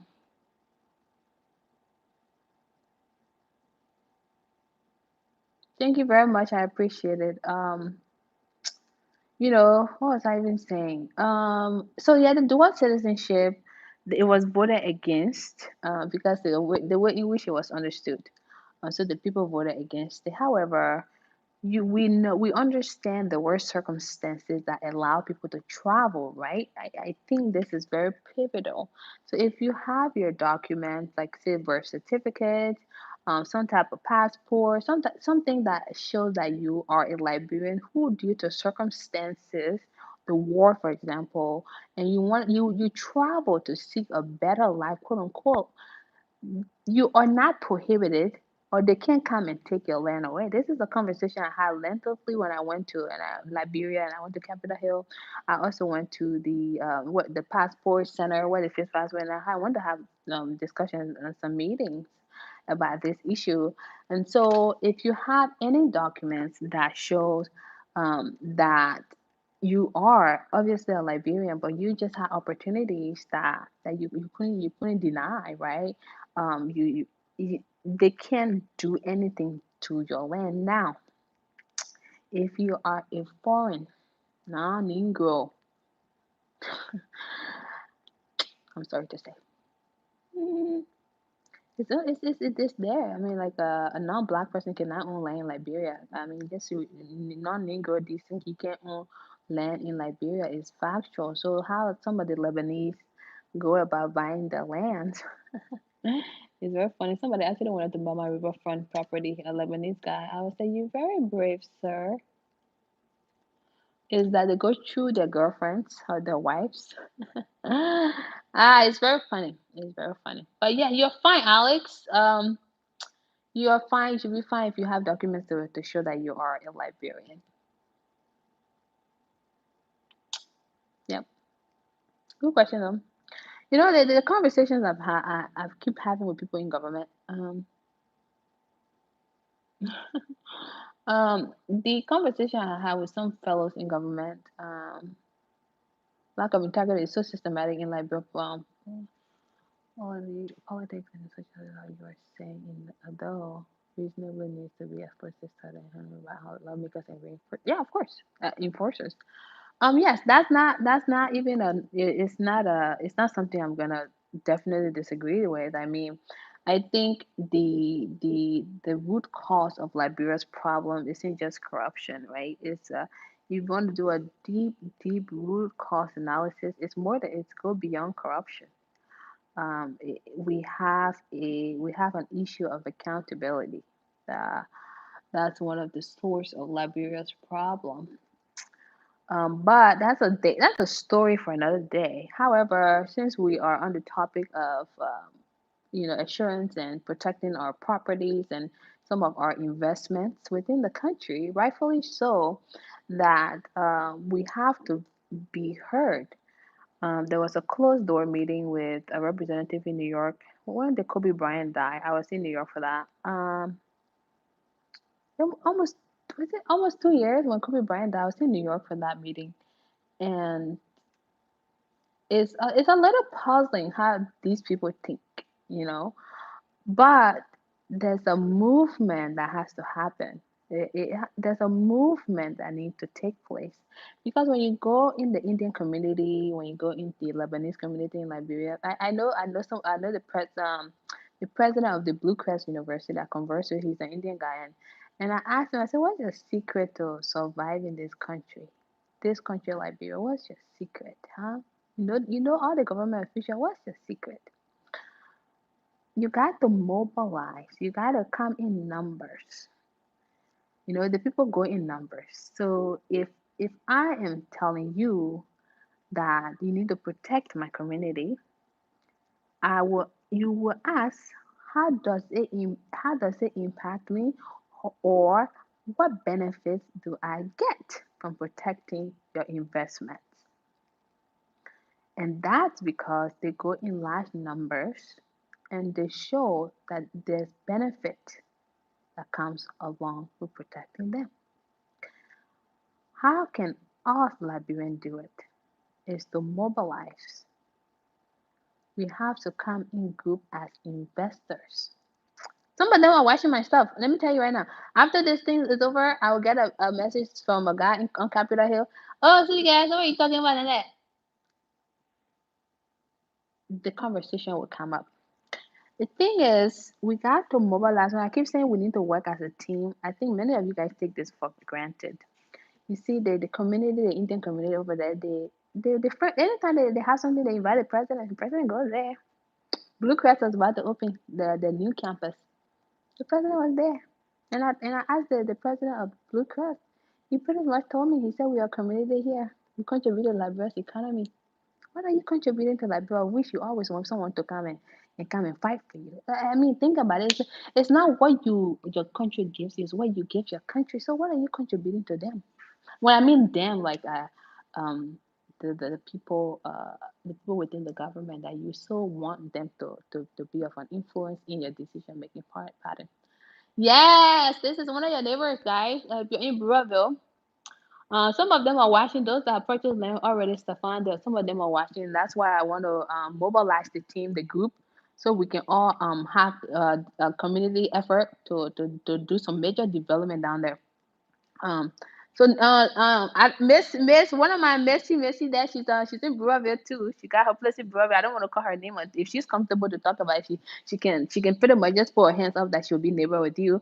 But that my goal is to talk to everyone individually to come together and see how we as a community in Breville we can develop all of that area, whether it's businesses and because I tell people we need to act like Kaiser. I don't know if you guys are familiar with Kaiser Hospital, but any good reputable hospital in the U.S. When you go to Kaiser, for example, you have the pharmacy. If they want you to go do surgery, there's a department. So what happens is the money circles around and around. They're not going to outside. They don't go outside the network. They stay within network so the money can come back and come back and come back. So that's what people in Breville would do. Many of us will establish grocery stores. Many of us will establish entertainment centers. Many of us are going to establish things that people are actually going to utilize. So that way the money stays within Breville. Hmm. But that's just part of the plan. But let's just come back to the reason why they're so successful. They have established a sense of loyalty within the Liberian community. The people speak the language. Somebody will go over there and speak series non-stop. That series how to speak down there. You better go speak a rock or a. That's the problem. You go to you go to Lebanese man, shout the man that my sister had what you doing here? Then you are more open. That's part of business you have to assimilate, and you also have to know the audience in which you serve. But what do I know? But that's part of the reason that people are successful. So, in order for us to tackle the problem, we have to come in as reputable investors. Um, we we can't just keep doing these individualized things, okay? Yeah, we become America so ethnocentric. Um, I mean, we can argue the historical context of Liberia, but I don't think that's what my channel is about. American colony. You think about it, you can. Um, but I'm not talking about what happened in 1847. I am not about to talk about down here. But we got to mobilize as investors, okay?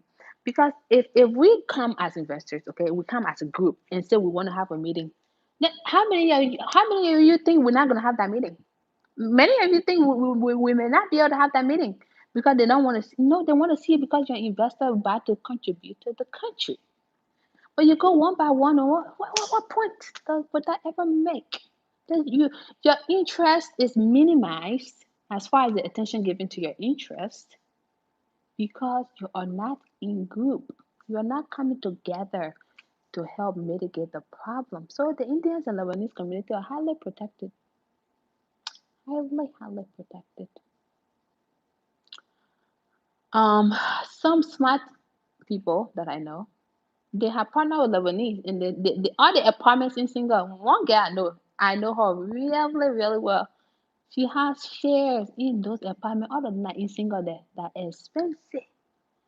And she told me, she said, you know what? I partner with the Lebanese. I'm not naive. She's a businesswoman. I mean, I can disagree with her. I mean, it wouldn't make sense.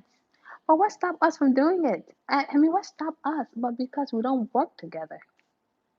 Um, Yeah, man, you can be part of the Linda. Oh, Linda, she's a Brownsville girl. Yeah, I knew. I told you she on here. She's a Brownsville girl. So we coming in full force when it comes to that community.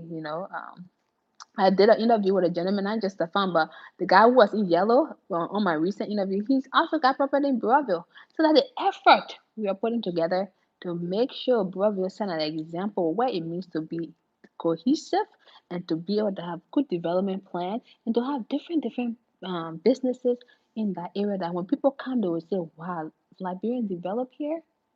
Yes, Liberian can develop, Liberian can mobile, Liberian can do the same thing that people in that community are doing. Lebanese, they make so much money. A good friend that used to do business in Liberia, he's a Lebanese guy.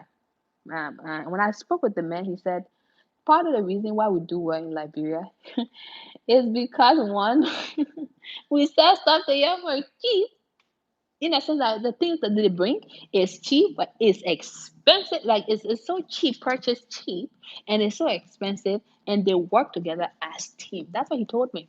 And then after he left Liberia, he went to the Congo and established business. That's why you see Lebanese all over the place. And oh, the Lebanese man. Oh. No, the Lebanese is smart. The Lebanese man is smart. Lemonade men understand that I'm coming to a country, there's a different audience, there's a different targeted audience, that I need to tailor my business to that audience. And number two, I need to contact my other Lebanese brothers and see how we can all combine and have successful businesses. That's why. I mean, they're not better than you, but they work together. I keep preaching this. I keep preaching this on this channel.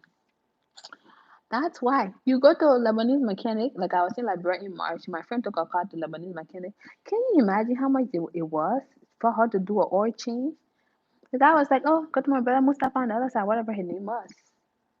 Because if I refer you, if I don't have the service you are looking for, I got another Lebanese brother to refer you to. Guess what? The money will stay in Lebanese community.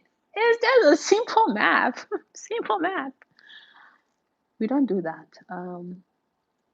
So, uh, it's not a hard thing to mobilize a group of investors to go ahead and have a meeting that would benefit this group of investors. It's not. It's not.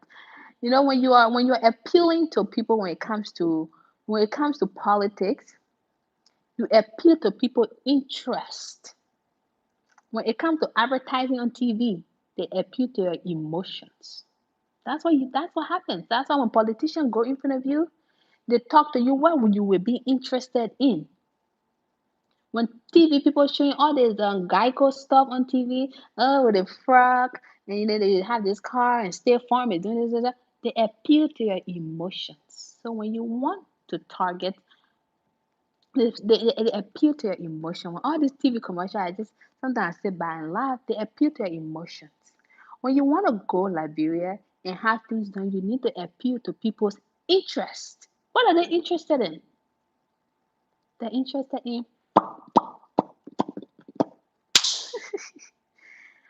But anyway, we can do better. I don't really want to talk too much about that. We can do better by having a. Uh, uh, we having a. I was talking to Stefan the other day that this is going to be a. I was talking to him the other day that this is going to be a movement that we start. We started a movement, and it needs to expand strategically. We are starting a movement that will need to create some level of impact and become more influential. That's the movement we are starting.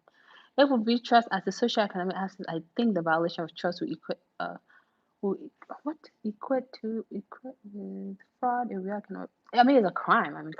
I mean, honestly, you are making viable points. I think trust does not only equate to I'm giving you money and you buy something from me, or that trust is also being able to deliver on things that are said. Um, Trust can be defined in different ways, like in the form of an insurance, insurance, however way you wanna place those two terms. Um, so People need to trust that the assets are being protected. Yeah, predicted on a deep-seated self-history of our inferiority complex. Of course, it's beyond the scope of your practical program solution, but we can't omit these factors. No, absolutely. Oh, absolutely. Definitely, you're saying something that makes sense, right? On a macro level, you have to think about it on the from that perspective. Um, there are there are deep rooted issues. A fellow recently had a conversation with me, and he said, "Emma, I want to I want to have a building material store." Okay, okay. Why I told him that it's a great idea, there are a couple of things that he will need to address. Lebanese already took over the market. Indians already took into the market. The only reason they took over the market because you know what? They built a brand of loyalty. People are loyal to them because that's because they are the one that it's like they built a brand. Okay. When I ask you how many phone brands are there, you will not name more than 10. You will name iPhone, you will name Motorola, and then the other things you even forget, BlackBerry, other things you forget. You will not name top five toothpaste brand if I ask you to name five. Do you know why? Because there are only a few that stick to your mind. The same is applicable for those stores in Liberia. People already know them. They've established their brand, their loyalty, and all that stuff. If you're coming in to sell building materials to people, your target audience will have to be redefined. Your target audience will have to be redefined and your prices will be redefined at a very consistent rate. So there are a lot of things that happen that people don't understand in that country. That's why we continue to fail and fail and da, da, da, da. You can compete with the Lebanese. They've been there. They've been there. But how you compete with them is just seeing like brother and sister that you will need to get.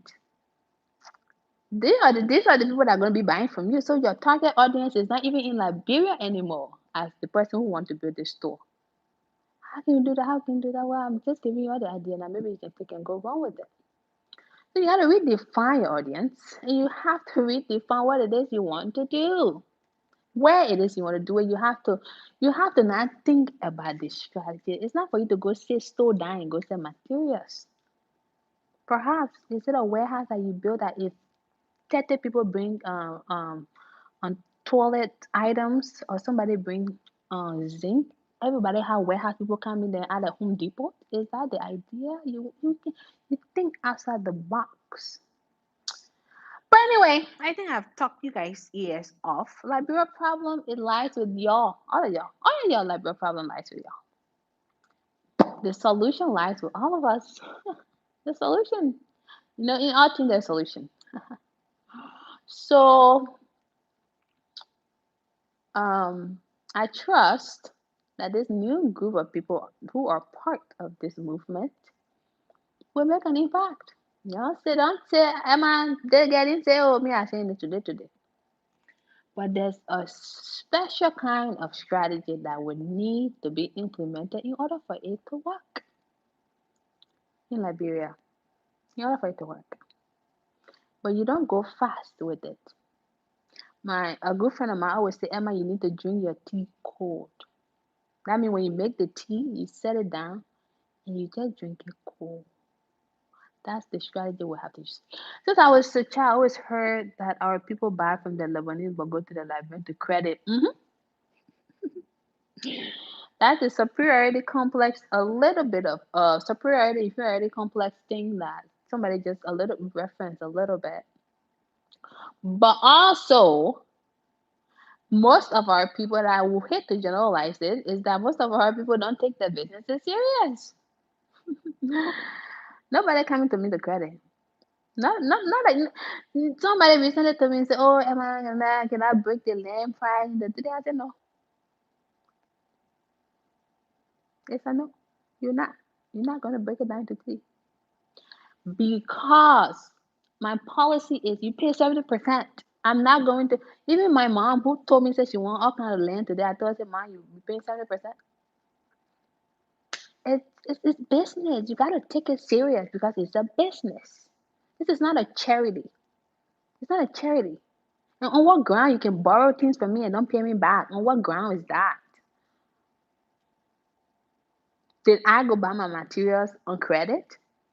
Well, except if you're trying to do a warehouse and materials, so you can go to China, have a contract with them, and you pay them gradually. That's how all that container there you can see that country that Lebanese can send, Indian can send. It's all borrowed from China. They pay the people. They go to they go to not Sharman. There's a port city, but there's another something though whatever. They go there. They go negotiate the price of the goods. They put it in container, right? The people don't pay all that money to them. They tell them, I will take your materials and I will sell it and I reimburse it. But there's a contractual thing that goes on. That's how the materials. You say you can get materials still in Liberia. It's not a hard thing to do. If you don't have the money up front, you establish that first initial purchase contact.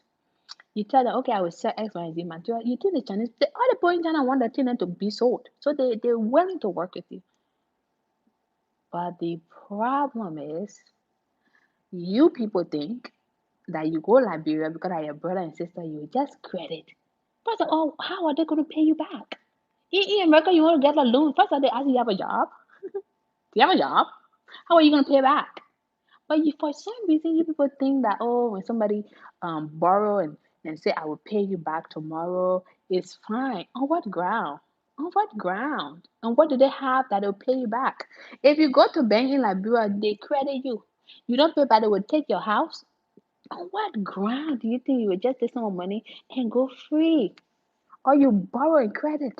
But we allow it. So it's sweet for us.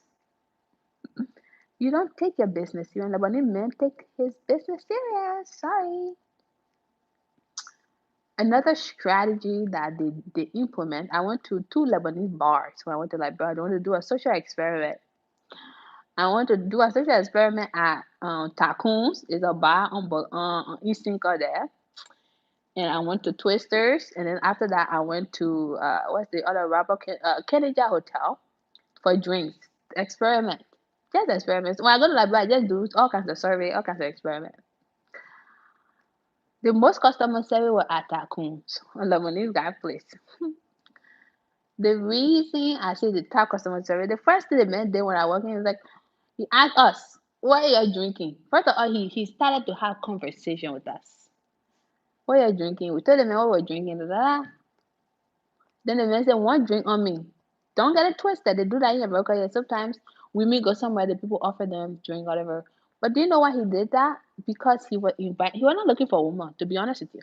He was doing it to make sure that when I leave that place now, you see, I'm talking about it. Oh, he didn't pay me. Oh, I'm talking about it. Word of mouth.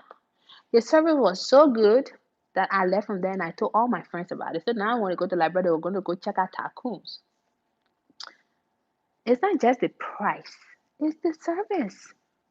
It's customer service. We have to put at the foundation of our businesses in Liberia. The foundation of our businesses. You go buy something from a Liberian person in Liberia there. Hey, what you Benetton back for? What you Benetton back for? Huh? Why Benetton back for? It's not working. Yeah, that's why I brought it back. But because a lot of things are not embedded within us. But you going there because you want to change now the narrative. That's why you must do something different. You can go and say you want to establish a business and be doing CP. Every day you'll be doing CP in our country. When will things change when you continue to do CP? So the elaborate problems, the problem never ends. It never ends, but I'm very hopeful.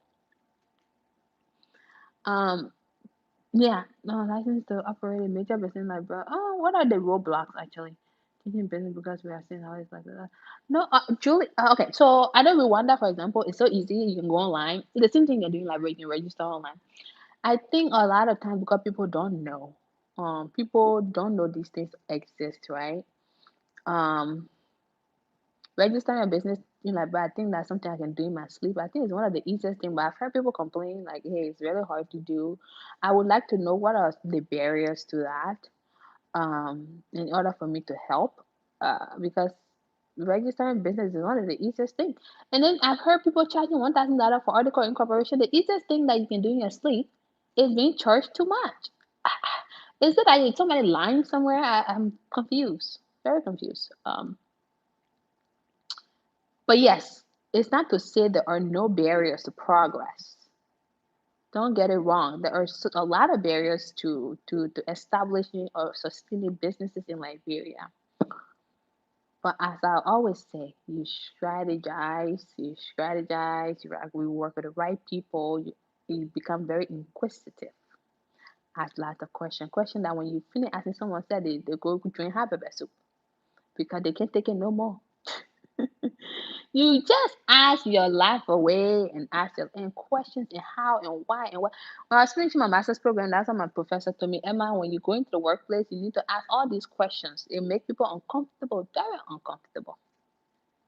So when you're doing things like that, to register business in Liberia, there's I have a list down, like there's $40 for something, there's $20 for notary, there's something that I have to find the right listing for to share with you guys. But it's just an easy process, really, to register a business. It's an easy process. But people will come and call you and tell you, I said, $1,000 for article incorporation. And then, oh man, I won't do any more. I didn't do expensive. Have you asked other places? People it's too expensive. It's still funny, man. It's funny. But those things happen. Um, my people, I need to take out my salmon because I'm gonna make some fish today. Um, anyway, so Liberia problems are too many, but I'm hopeful. I've already said I'm very hopeful that we can all change the narrative. Um, mhm. When I ask some government official and I ask them what, and I go to how, and I go to why, they can say what you the talk. But that's fine because you owe me an explanation. You owe me an explanation. So we can do it. I think I've provided some solutions to how we can be together and be cohesive and work together well for us to solve some of these issues. So now that I am still on this life, if you don't have any questions, I shall go and make my food. Do you guys have any questions, any concerns, anything that I've said that you need some clarity on? Here, I will definitely be able to respond to you at my earliest convenience. And all my brother family, we're all going to be neighbors.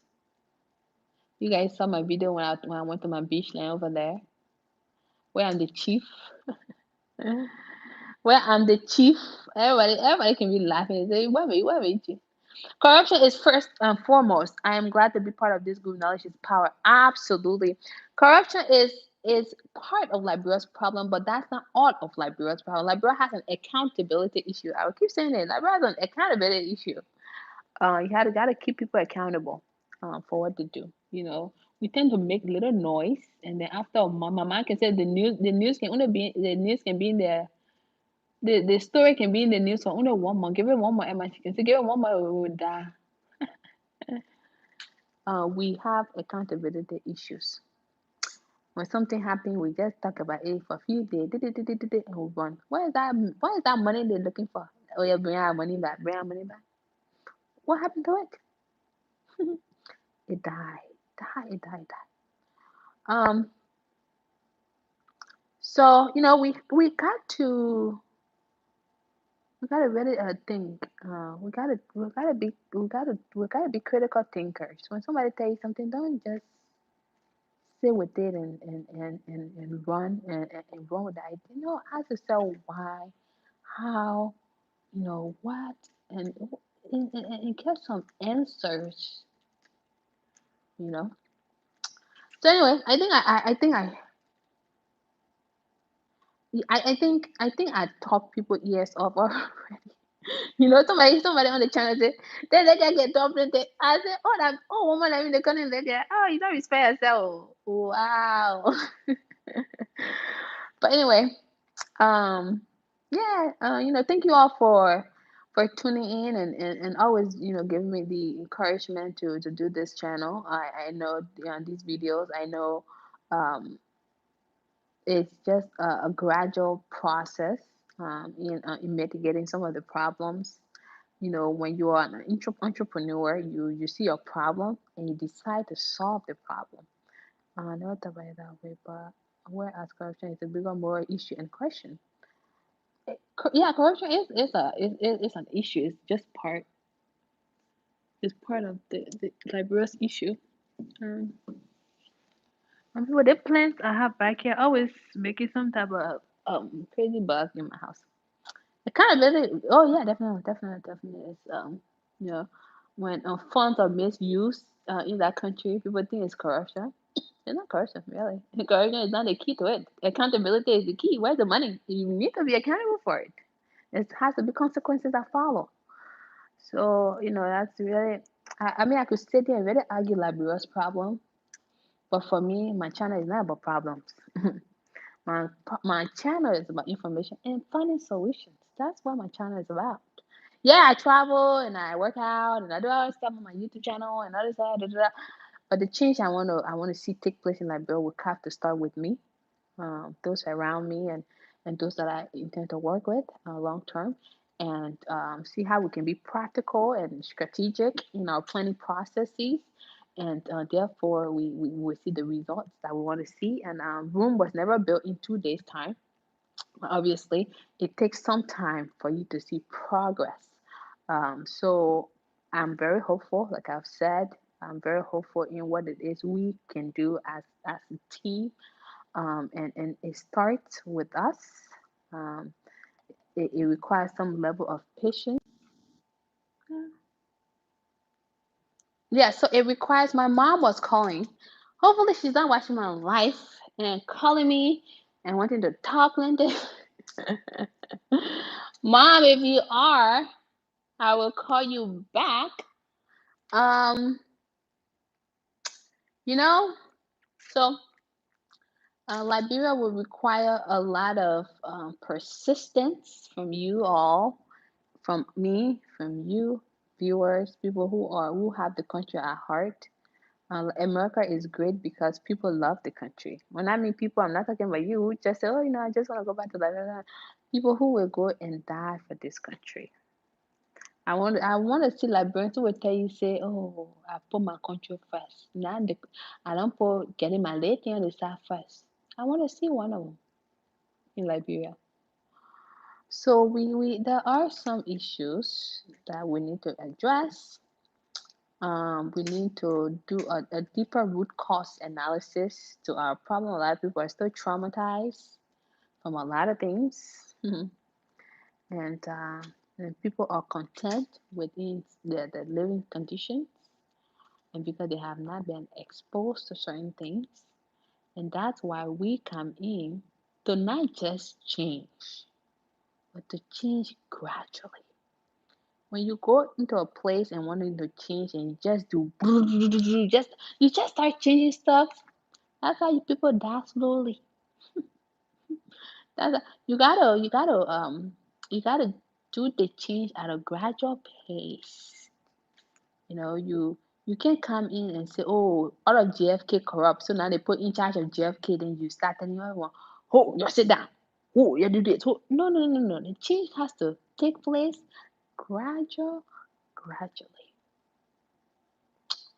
So don't go and be I'm a woman, I'm a man, and like brother will be one change. You got to be strategic with how you do things. You can't go and try to change people's way of life. You got to take it from a gradual stage. Because guess what? They've been living the way they have been living, and you are trying to be a change agent. Therefore, you must start slowly. When somebody call you, there's a problem somewhere, you don't talk too much. You observe. You start slowly. Liberia has problems, yes. Can we solve problems gradually? Can we all make an impact? Yes. But you will have to do it in a strategic, slow way in order for things to be effective. If you have a customer service issue, you don't just go and say, "Oh, if you don't talk to people nicely, in 2 weeks time you fire." On what ground? On what ground? You just give someone 2 weeks. It's not even sufficient. You have not even given them the proper training, and then you just fire them. So it has to be a change. We have to create that change. We have to model that change. You know, just a little example recently. My agriculture supervisor said we needed to fire the farmer, and I said, on what ground are we going to fire the farmer? Oh, you're not listening to some of the things I said, and I said, on what ground also are we going to just fire him? Are we going to compensate him if we let him go in the blink of an eye? So where would he take his daily bread from if we just fire him? Have we given him warning? Have we given him sufficient training? What is the baseline of the problem? You got to think strategically. And the same manager today would tell me, say, "Oh my God, Emma, what did you talk to the boy about?" It's just a simple thing. People get demotivated. You got to motivate them back. You also have to provide training when somebody is falling down the way and they say they don't have the resources to perform his or her job. Have you, the manager, have you provided all the resources and check your checklist to say, okay, I've done this, I've done this, I've done that, before you go and firing somebody? But there is a difference between management and leadership. A lot of people lack leadership. That's why we continue to also have issues in businesses in Liberia, or even in our own personal lives when it comes to wherever you may be. You quit to let people go, or you quit to let things just slide because you cannot be a leader to say, you know what, I'm going to maybe retrain or re strategize. If somebody having performance issue in Liberia, you have your little business and the person is not performing, there are several questions you need to ask. Have I given the person adequate training? If you say, okay, fine. Is the person being compensated? Right. You can't always pay someone, you can always just pay somebody some money. Somebody always need more money. It's just the truth. So when it comes to the line of increase in salary, it's a tricky thing. However, there are other intrinsic motivation that you have to give people. Somebody will need to have the ability to learn new things all the time. Somebody should get praise for their work, not only when somebody is doing bad things. And that's where we have to go. And you were just demotivated. Empathy as a leader, you need to show a level of empathy. It's not just because someone isn't doing something. Somebody was doing it good before. And then now they don't want to do it good. You need to ask yourself, what is it that's happening? He just told me, he said, Madam, he's Ghanaian. He said, Madam, I don't believe the manager. I don't believe his practice. And we had to go back to the drawing board, what the root cause of that disbelief is. And I had to put a motivation back in place. And now we have no issue on our farm. It's not a miracle I had to perform. I told you guys I leave 500 people here, even doctors. So for me, I'm not a manager. I lead people. So I know what motivates people, what demotivates people. Even myself, I get demotivated. I sometimes lose my motivation. I'm like, you know what, whatever. You can just talk to me and I just sit you and just listen to you back, back, back, back. If I'm not motivated, I'm not gonna do it.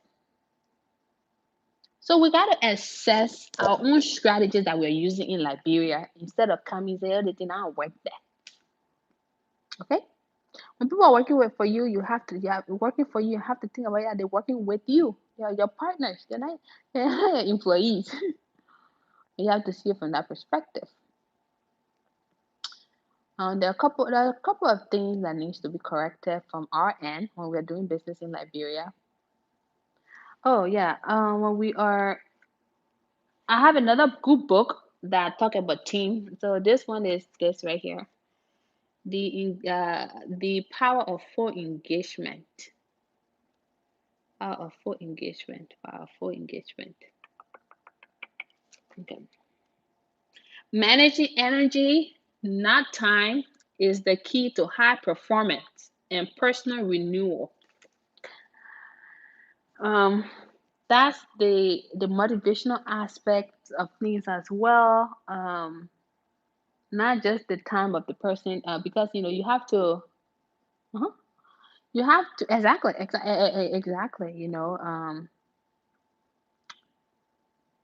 You have to give people also the autonomy to make decisions. I know that's a very hard thing. If you're the boss, you say, "Oh, why would I give them so much free will and free power to mess my things up?" No. If you give people the autonomy to perform, they will problem solve. If you tell people you got it instead of showing them all day, you will run into too many problems. But if you say you got it and trust that they got it, trust me, people will perform better than you think. So we ourselves, we have things going like, bro, we got to change our management practices. Um, can you imagine? You get okay. Let me go put my thing in the fridge. Yeah, yeah. Wait for me. Let me go put my thing in the fridge. Yeah. So you know, the the I have to I have to what's the call? Shoot. Okay. I have to I have to cook. You're right. I have to cook. What time is it anyway? Um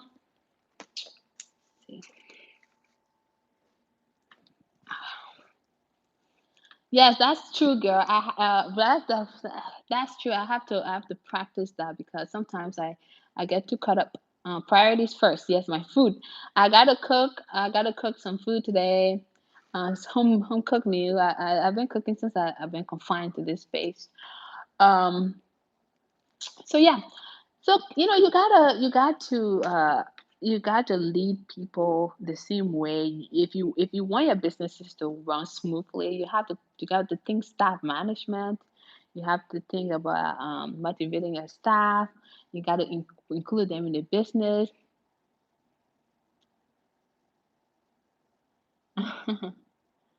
You got to you have to include them in the business. And good night, peace.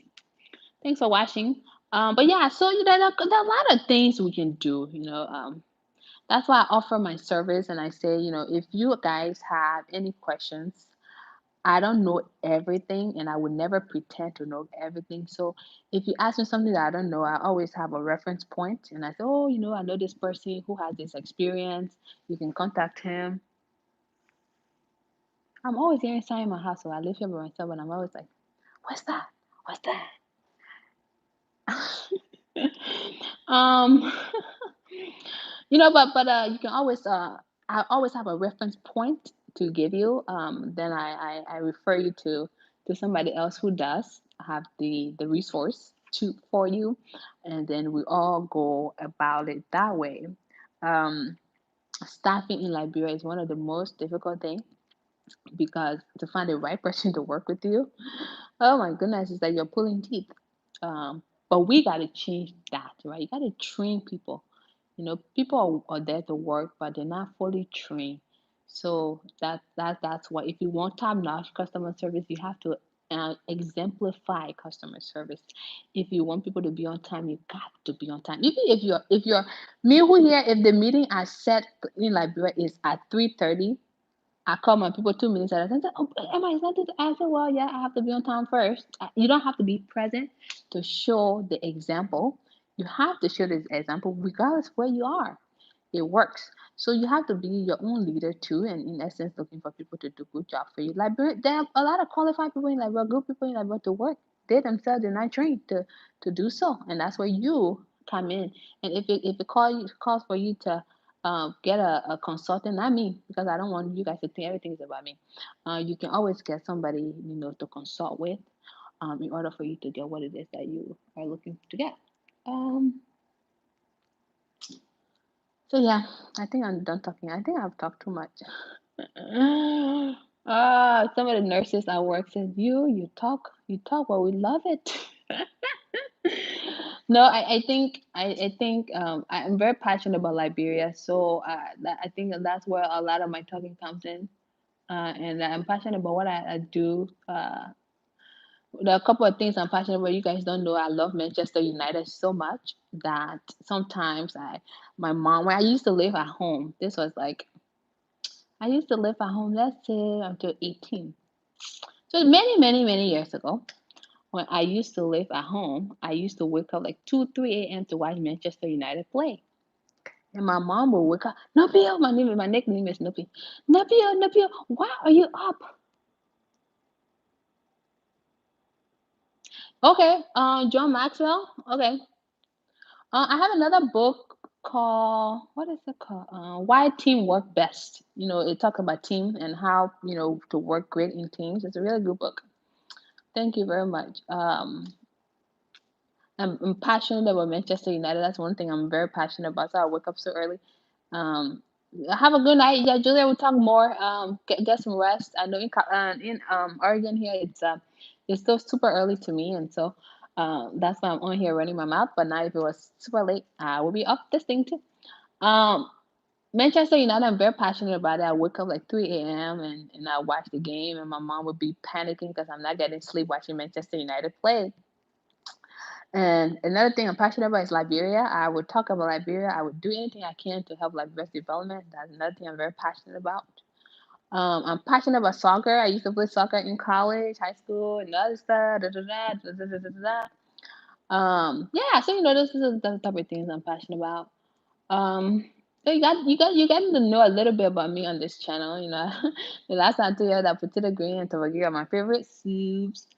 Um, about my favorite soccer team. I'm very passionate about Liberia. What I do in Liberia. Yeah, yeah. Those are the things I get to share with you guys about myself. And I had COVID recently. I told y'all. Oh, just for night. You in Massachusetts? Okay, yeah, just 3 hours. This is the 3:49 here. Okay, get some food going. Maybe I don't know what your plans are. But yeah, so I want to do another live soon regarding the investment opportunities and those that have invested heavily in the agriculture. There's a gentleman, he's in the Navy. He actually is he's one of our investors for the agriculture project. He's a Liberian guy as well, but he's in the military. And I told him that one of these days I need him to come and talk to the people and what he's doing. He hasn't been back to Liberia for a long time, but that's something that he's investing in. So we have that coming up one of these days, and I also want to have like I know some of my older people who bought land over there. They're older. They're like, oh, I don't know how the technology work. I said, oh my, you can go to a little recording session. I don't know how but the technology works so well. You send me email. You can get on this technology, but anyway, I respect my clients, my customers, whatever. So it's okay. They can't come on here, but for the young folks who have been able to come on here to talk about the opportunities and the business relationship that we all have established. Thank them, and some of them are going to continue to come. What I'm going to show more of coming tomorrow. My tomorrow video actually is I'm gonna give you a little bit of info on tomorrow's video. It's about a $41,000 house, and I will show you guys the outside of the house and everything is just not the picture. You guys are gonna see it, and I'm not going to sit here and lie to you that that house costs more than it is. It's not true. What may be different maybe this year, as far as it will just be the material cost. Maybe something that's sold for $6.50 last year, maybe $7 this year. Those are like little changes that you would see. But for me, there's no reason I need to come on here and say, oh yeah, that house it was built for 80,000, so give me 80,000 to build for. I'm not understanding why some of you people want me to lie that that house was more money. My channel is not for me to come and take money away from you to come and lie to you. There's no reason.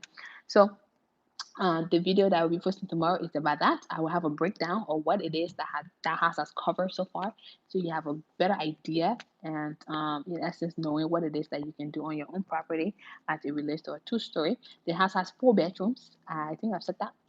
It has 4 bedrooms, 3 bedrooms downstairs, 1 bedroom upstairs. Um, what else? My AirPod's dying. Um, uh-huh.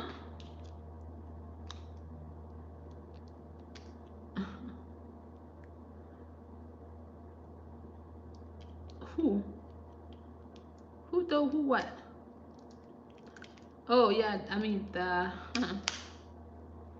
I don't know. I think George Weah being a good president. On what ground am I even going to be judging that? I'm not. On what ground, really? On what ground? Um, I don't know. Oh, yeah. Inflate the price, yeah. They want me to inflate the price. It's so funny because some people have come to me and say, "Oh, that house there, you get that thing too cheap." But I think that Liberian people problem. I'm really starting to think it's a Liberian people problem. Let me tell you why. I arranged for glass to be installed at my entertainment center.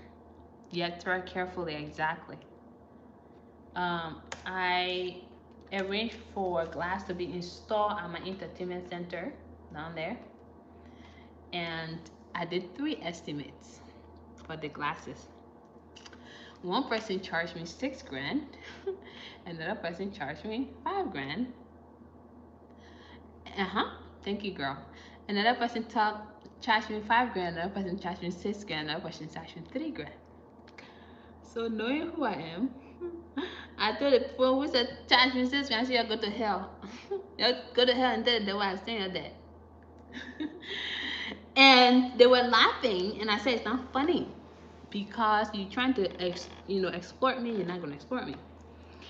And um, and then I said, I'm gonna go with the option in which I actually have did an estimate in March of last year, and it's the same price from a different person. So no, I'm not gonna go with it. But do you know what somebody told me? You get you should buy the most expensive one. That means it is quality. I think that's like the people problem. When it's so expensive, that means it's of value. That is not necessarily true. The thing with the glass, it had the same profile. The profiles, you have Lebanese profiles, you have Chinese profiles, and you have Nigerian profile when it comes to the glasses, okay? It's the profile that it, determine. So I told them I wanted a Lebanese profile. The other person gave me Lebanese profile for 6 grand, the other person gave me Lebanese profile for 3 grand, and then for 5 grand. You're giving me the same profile but different prices. But I want to know the quality. So the quality are the same, so then why is it that you're charging? And if the gentleman told me, well, you maybe go the expensive one. Now my staff, obviously my staff know exactly what I'm about. I'm not here for foolishness. But it was just another person who came and said, "Oh, for the product that you have the pay 6 grand is the best one, it's the best one." And I went for, yeah, it's the most expensive one is the best one. And I said, "Please don't bring your plane talking to me." So I got up that situation. But my point is, if it's more expensive, then people think it's good. You see? Another example was this. A perfume in Era Market in Singa there. The perfume, the one I made out of water. The one I made out of water was being sold more expensive. And this girl got the same Victoria's Secret perfume from America. It's the rightful price. And the people say they're getting too cheap. So they don't want it. I said, wow, the mentality must really, really be interesting in this place. So I will not tell you that house is more than $41,000. I'm sorry. I will not. If you decide that I should come on here and lie to you that you're looking for the wrong channel, you're really looking for the wrong channel. And a lot of you come by on my channel and say, "Oh, you never bid that place for 7,000." And I say, okay, so what exactly would I benefit? If I tell you, say I built a house for 15,000 when I didn't, it's a 1 bedroom, 1.5 bath. So what is it that will benefit? But what you fail to understand is that I negotiate better than you, maybe. I negotiate any facet of anything, even the tiles. When someone charges me for $3 per tiles, I also do my research that tile is actually $2, but you charge me $3.50 or $3. I will take you back to that price. That's exactly what I do with stuff back in Liberia, and that's why I don't spend too much money other than my team building, and I pay them the exact same thing, 30 to 35% of the material cost. So strategically, if you reduce the material cost and somebody charging 30%, you multiply that material cost by 30%. But if your material cost is high, you buy too many material and someone charging 30%, you pay more money. That the sense you're not having in your head, it doesn't make sense. So anyone wanting me to say that house was built for 80,000, you are a local. That house was not built for 80,000. My engineer had to talk to a fellow yesterday in Australia. I talked to him. The tile work is included. You know, he broke it down to the guy. The guy was like, really? My engineer can easily tell you says 80,000. I mean, what can you do? What can you do? But I don't think some of y'all like good. I really don't think some of y'all like good. But I will stay true to myself. You know, I'm not going to stay here and be greedy for anybody's money. The good thing I have my own money.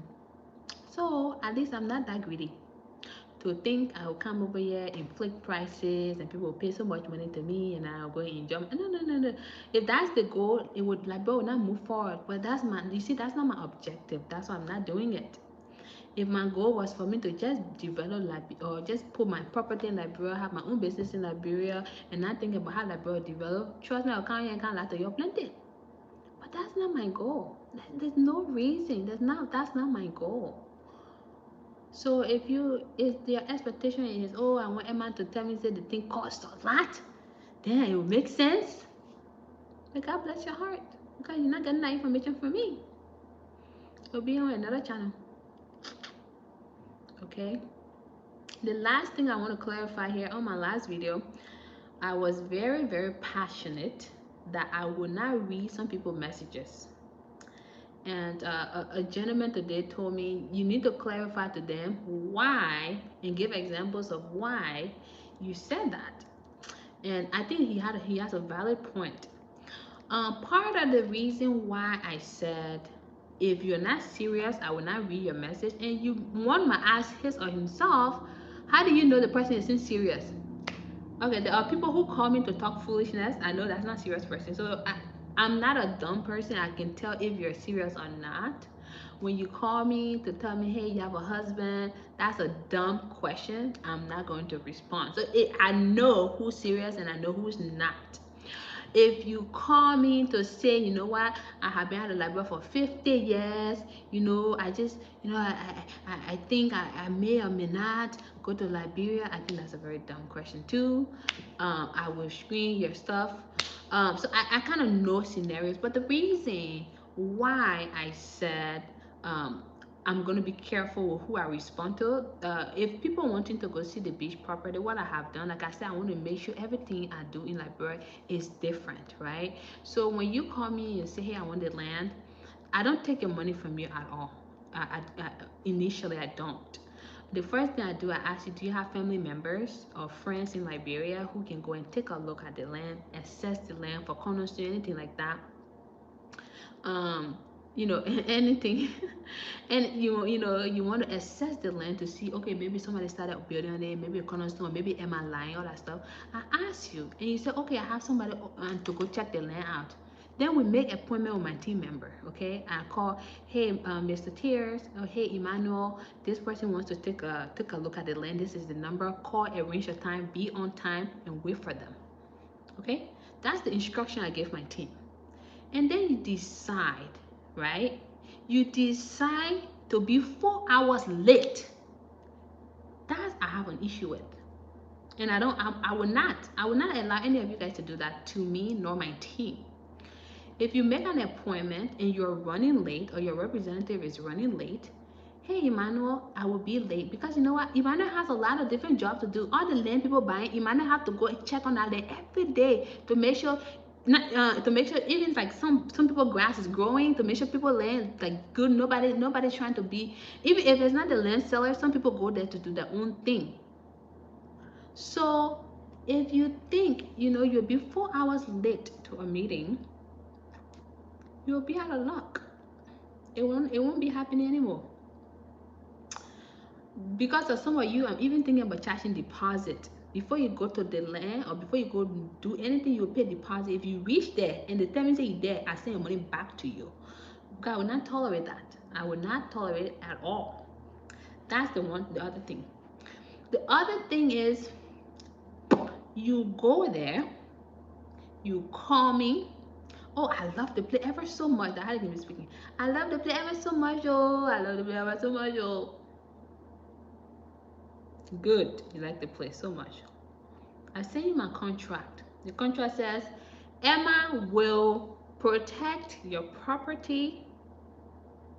If anything happens with your property, Emma will pay your money back. You read the fine print. You sign, I sign. Now, time to make the payment to me, because I don't already make the payment. Now for you to pay me back, then you want to sing song. Then me and you will be in the choir together. We sing those songs. So I will not tolerate any of that either. So because of you people, I'm going to start charging people deposit. Because my people are not going to take their time to wait for you. Then they start doing foolishness. I'm trying to change the process. Over there. The phone wonder like what did this, I'm using my phone, so like my uncle's calling me. I think part of his conversation today is going to be about that conversation we had about the lady and her land issue. But so these are some of the examples that I was talking about, that if you will do that, because I'm really establishing a level of professionalism in Liberia, and you think you would do that, that is a plain lie, because you're not talking to a person who is going to tolerate any of it. I'm going to charge deposit, and that would be $50 deposit. Let me tell you why. If my guy go there and wait for you and you are late more than 1 hour, he would take the $50 for himself. Because you know why? You're supposed to do another job somewhere else, and you decided to waste his time. So I will waste your time too now with the deposit. If your representative go there and you communicate ahead of time with me and say, oh, my person is going to be late, or Emma, I'll tell Emmanuel, wait, okay? They will be there. Finish. If your representative show up there, I send your money back to you, Cash App, Zelle, whatever method you use, your money is sent back to you. It's just a simple thing. If you decide to not go there, your deposit will stay. Just like when you decide to go get an apartment for rent, and you put deposit down, you decide not to rent the place anymore, they don't give it back to you. Do you remember that? That's the system you want. I don't think you're like nice. I don't think some people like nice. So I won't be that nice anymore. You will still pay deposit before you go check out any property. The only difference I've been doing with the construction is people go see your site, free assessment. I don't charge for it. However, the construction one has been good. Everybody want to build houses, so they abide by what they're supposed to do. But if I see the same problem, well, if somebody go to your site and your representative who's supposed to be them there is not on your construction site, I will give you only one warning. And after that, you go find someone else to ruin your project. Not me. I don't tolerate that. We both are trying to help each other. Don't be taking people for yep. Don't be taking people for granted. All right. I don't take you for granted. I take your work really seriously. Trust me. When I'm having meeting with people. That's a good question, but I'll come back to that question. When I'm doing business with people, I take it very serious. And it again, is very important. to provide utmost customer service to people. And I expect you guys, because we are all on a mission to establish and develop. So for you to behave the way you behave, that means either you are having issues of communicating effectively, because what is it that your representative cannot make it, you can't communicate with me, and then I can reschedule you. Like I don't understand. So you're not doing it to me, you're doing it to yourself. Um, because like I said on my video, prior to this YouTube channel, I was doing good. I'm doing good now. I will do good even after the YouTube channel ends. The same message I give to my staff. You screw up in Liberia, I will make money tomorrow, you will not have a job. It is a simple message. Simple message. And it has worked. For the past 9 years, I've been doing business in that country. So. Don't do it, okay? Let us be respectful of each other's time. Any other questions? Any other questions, people, my people? My people? Yeah, you're still watching, so I think you're like definitely talking of mine. You're like definitely talking of mine. Yeah, so there are a lot of good things that are in the pipeline. On my free time, when I'm not doing this kind of business, agriculture, real estate, and construction, other things, I send soccer players out of the country to go play.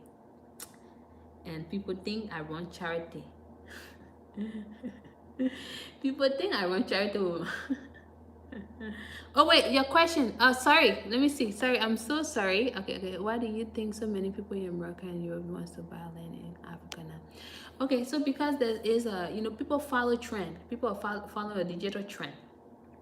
There has been an influx of people going to Ghana or like Gambia. I don't know if you guys see videos of like Black Sid and Nikia and all these other people.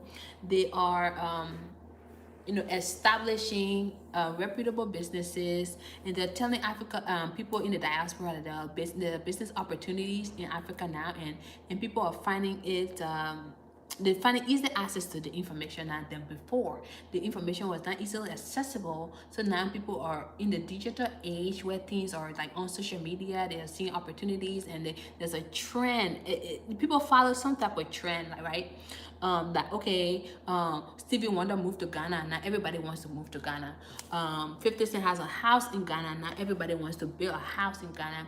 So it's like people are following a trend, and they're saying like Africa the new best thing. Africa has always been the best thing, resource wise.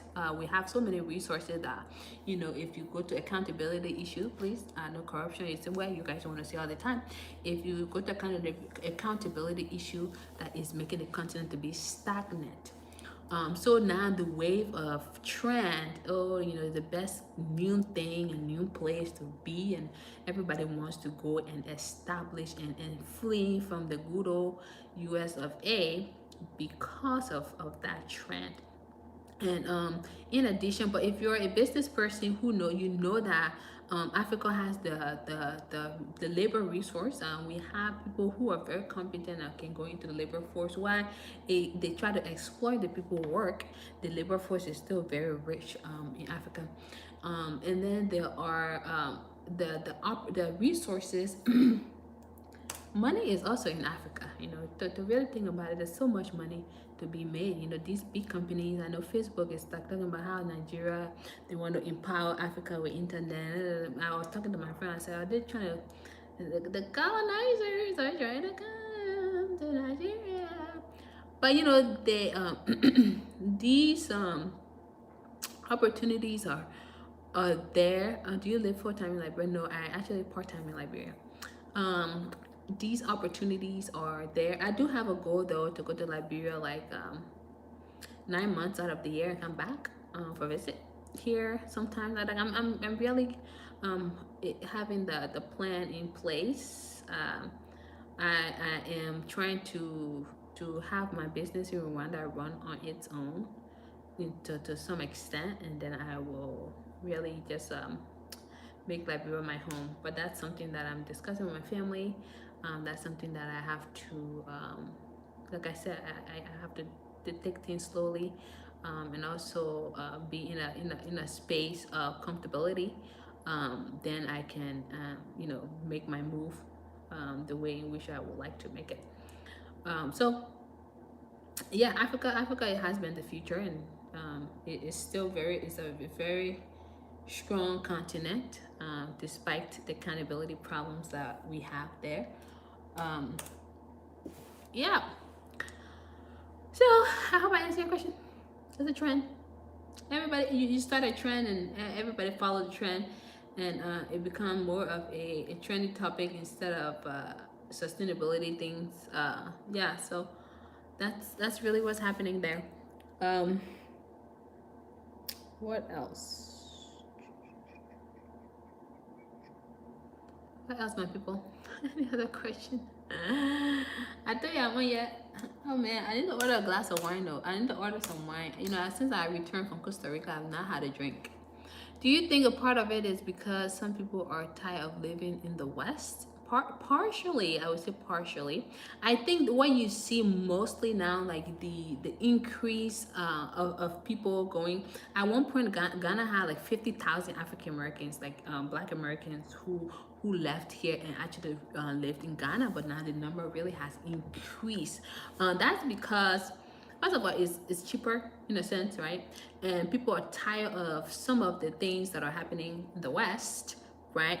And now they're seeing Africa to be more than animals, right? Let's just be honest. There's the reality. People used to think like, oh my God, when you talk about Africa, you talk about monkeys, you talk about animals, and some of them actually have lion in your house. It's ridiculous, right? But now they have more access to they have immediate access instead of having the concept in their mind. They have easier access to the information than before, where most people thought like everybody lived in huts. Now you can see that no, people don't actually live. A lot of people in Africa don't live in huts, and if they do, some of them by choice. But because that is easily accessible now, the information is accessible. Everybody trying to go there, and they say, oh, I don't want to live in America. I go to Africa. I can definitely see what's it called? They can go to Africa and they see their own people, everybody black in Africa, I'm black, so then and da, all kinds of stuff. But these are some of the reasons that people are actually moving and gravitating towards the continent. Yeah. So, anything else?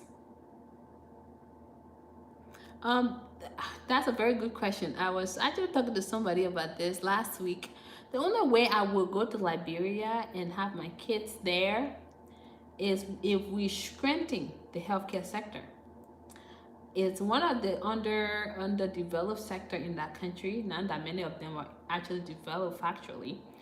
If we strengthen the healthcare sector, health. I tend to tell people healthcare itself is a right. Health is a privilege. So if we have a good healthcare system in Liberia, yeah, of course I can raise my kids there. I can always homeschool my kids. But that is a different topic when it comes to education. So the healthcare thing is one of the reasons why I'm like, maybe when I get sick, when I'm pregnant, like, how great is it? I talked to Dr. Kaba. He's one of the chief doctors in Liberia, and these are some of the topics that we discussed. Like, how can we really strengthen this sector, because it's really really really really poorly managed and underdeveloped. How can we strengthen it? And I think I recently talked about healthcare on my channel, and we talk about these things. But talking is good, action is much better. So that's the only way, to be very honest with you, that's the only way I will tell you I'm going to raise my children there, if the healthcare sector improve a little bit more. And can I make direct impact? Am I in healthcare? Is my expertise in healthcare? Absolutely. Um, but like I said, I drink my tea very cold. Any question? Can foreigners buy land without any issues in Liberia? Well, that's the thing. Who are you? Are you the Negro descent? Are you a white foreigner? I would like to know. Oh man, too funny. Too funny. Shipping. Oh, shipping. Where are you located? For the shipping. A Black American living in Brooklyn. Well, yeah, Liberia always welcome Negro descent. So, it's within the Constitution, right? That land cannot be sold to a non-Black person. Oh, okay. So there's a guy on here. His name is Sudefus, whatever. I can link you guys up. He actually ships out of PA, but he told me that he has a contact in Atlanta for people who ship things to Liberia. Most of my shipment I ship from Los Angeles because I know a shipper that a guy just recently sent some stuff from my house in Liberia. So it gets there after 6 weeks, but that's in Los Angeles. So for ATL, like I can, he has to actually get back to me about the shipping information because I have a gentleman in Atlanta who actually has a property in Liberia and is developing. So he also wanna to work on shipping some things there. So before y'all in Atlanta, yeah, so that will work. I'll provide the info to you though once I receive it for him. Yeah. Any other questions, my people? Yeah, thank you for entertaining me today. As well, I was gonna just do here today. I'm gonna cook my food. I've talked to my mom a lot today, so I don't think I will be talking to her more on the phone. But I'll just read and maybe watch some documentary on Netflix. And work on more stuff because the weekend is when I'm about to make it busy. How's the safety in Liberia? Okay, so are you talking about home safety, personal safety? What kind of safety?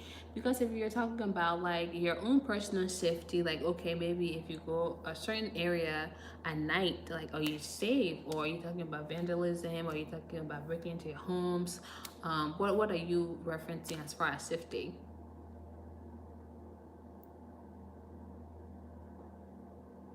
Gangs, political. No, yeah, Liberia is politically stable. To be fairly honest with you, gangs. Nope. There is a segment of that area they call the Zopo, what the Zopos are, but that's not a place I would say. They don't come to your. Uh, they don't come to segments of the most segments of the country. They stay in one location really when I'm talking about gangs. And they stay in segments of the country and that's about it. They don't come and invade. I have not heard anything as far as gang related in the Brother Belt. I have not heard anything as far as my property since I bought it 2009 along the Robertsville Highway. I don't have any issues with that. I think also part of it is like to have a place where there is security. I have friends who actually stay in Airbnbs in Liberia and they have security. I just came back from Liberia. Actually, I was very, very safe, like very safe in my home where I don't even need to have a security. But most of my properties in Liberia, I have alarms on them. Like, so I know my apartment, when I'm renting it out to people, they are very surprised. Like, you have like most American amenities. Well, yeah, I mean, I told you I'm not trying to take the same system back. That just doesn't make sense. So like I have alarm on my properties and I have my personal security at some of my project sites. So for my personal home, when I go library, I don't have security at my house because my house is very secure. Obviously I'm going to talk about that because you guys don't know where I live. So yes, it's actually safe. There are some armed robberies that take place. I'm just going to be very honest with you, but again, it's all by areas. Just in America too, like they rob people. Like you can leave your car and somebody can break into it. It's just common sense. There are some areas you really don't want to go. Just like here in America, I know in Portland I won't go certain places. That's just the reality of life. So the same is applicable to Liberia. I have some friends that live in Sincor. They don't have any issues actually. I visited her house. I actually stayed at her place for 2 nights after we came from out, and I had nothing to worry about. The fence is so like the way in which it's built, like who about to come and rob you? So yeah, it's relatively safe. You just got to know your surroundings. I think everywhere you go, you have to also know your surroundings. Liberia is no different. Get connected to the right people though. Any other last minute question that you guys have?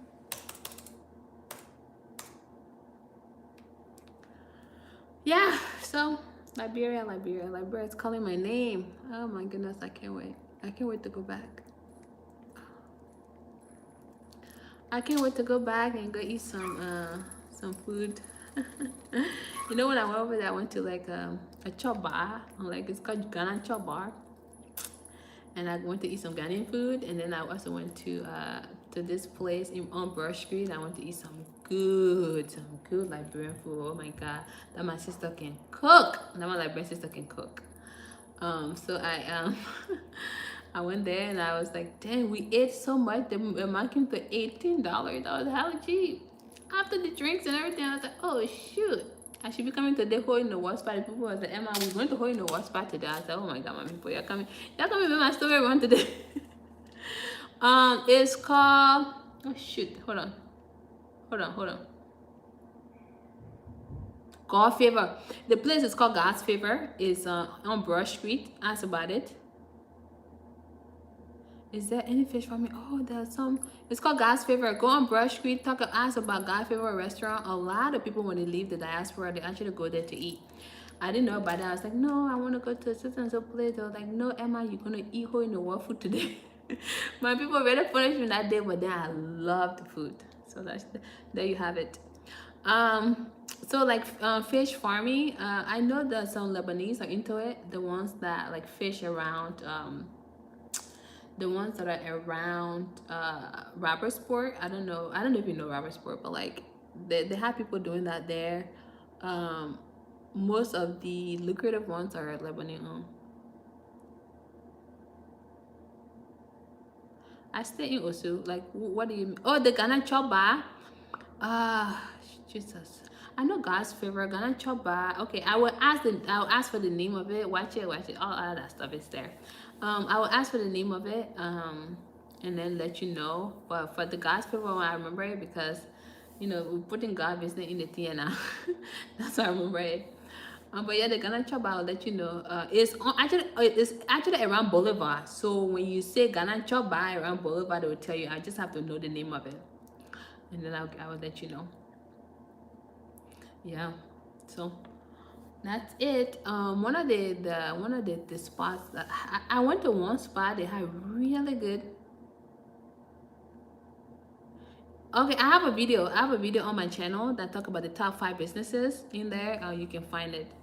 You can find a list of businesses that would do really well in Liberia, and in another video talks about where in Liberia those businesses would be suitable for. I went to a place in Liberia. The potato greens was good, but the customer service was so bad. I would never talk about it on my channel. That place. I don't want to discourage people from going there, but God, terrible customer service, terrible. Oh Jesus, that was a nightmare. I'm telling you, the first day I got there, it was around 4-5 from other Robert Field. My home is on Robert. 2 of my homes are on Robert Field Highway. So then I decided, okay, let's go to town to go eat. So we went there, and I had 2 guys with me. I had 2 of my staff, or my partners, I would call them, with me. So we went to the place, and my friend came along. I went to the place. I ordered some potato green because I love potato green so dearly. And I went to the place to order the first day. Don't get me wrong. The first day was good. So now it got used to me. I said, oh, I now found my fine road to come be going there all the time to go eat. So After I had some meetings in Syncor, I was like, okay, I told the gentleman, because I have my farm manager and a veterinary officer that came to have meeting with us. So so I told them, say, let's meet at this restaurant. After I finish with my hair, then we're gonna meet at this restaurant. So we went to the restaurant. We were there for 2 hours. The food were not coming. I said, but what kind of foolishness is this? I went to them. I told the girl politely, I said, hey, we've been waiting here and blah, blah, blah. What's going on? Like, why aren't you guys serving anything? And she was like, we'll be back, we'll be back. 2.5 hours later, I told them, say, we should go. But before I left, I said, you see, you guys are the one that kill business in this country, okay? We've been waiting here and other people been waiting here. Why? And you people are talking at the front. Why are you talking when you have customers? I was so pissed. And I told her, I said, you know what? We just want to go to Royal Hotel. Like, honestly, my goal wasn't to go eat Asian food or like food. It was to eat really good Liberian food. So for them to behave like that for 2.5 hours, someone waiting for food, because I was like, guys, let's have the meeting. We're going to wait for them. Blah, blah, blah. But 2.5 hours, I said, no, we got to go. So we had to go to Royal Hotel, and then we had to Royal Hotel. Man, the customer service is, you see, but that's the problem. You see, that's the problem I'm telling you about. It's like we don't prioritize our businesses. So going to Royal Hotel, and then my people are like, oh, you can't bring spaghetti in front of us, yeah? you can't bring it's like Asian noodles. So and I'm very used to Asian noodles.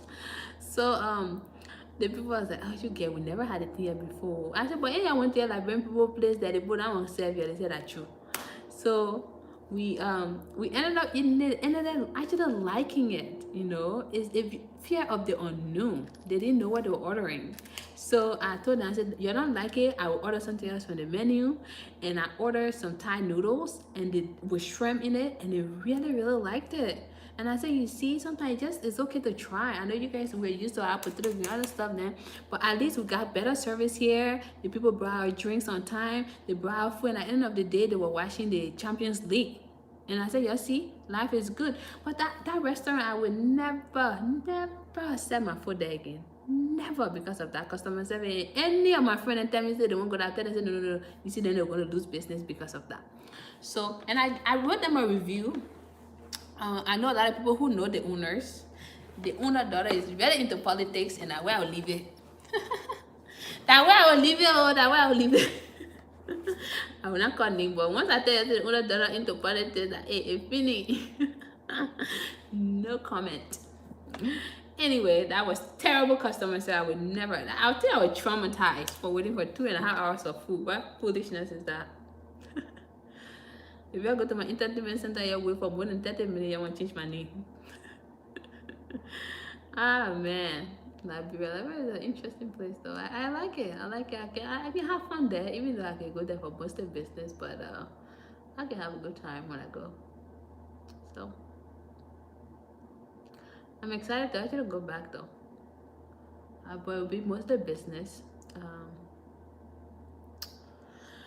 Mostly business stuff, and see what I can do. Maybe I'll bracket with somebody else. When I go to the library, I'll bracket with y'all.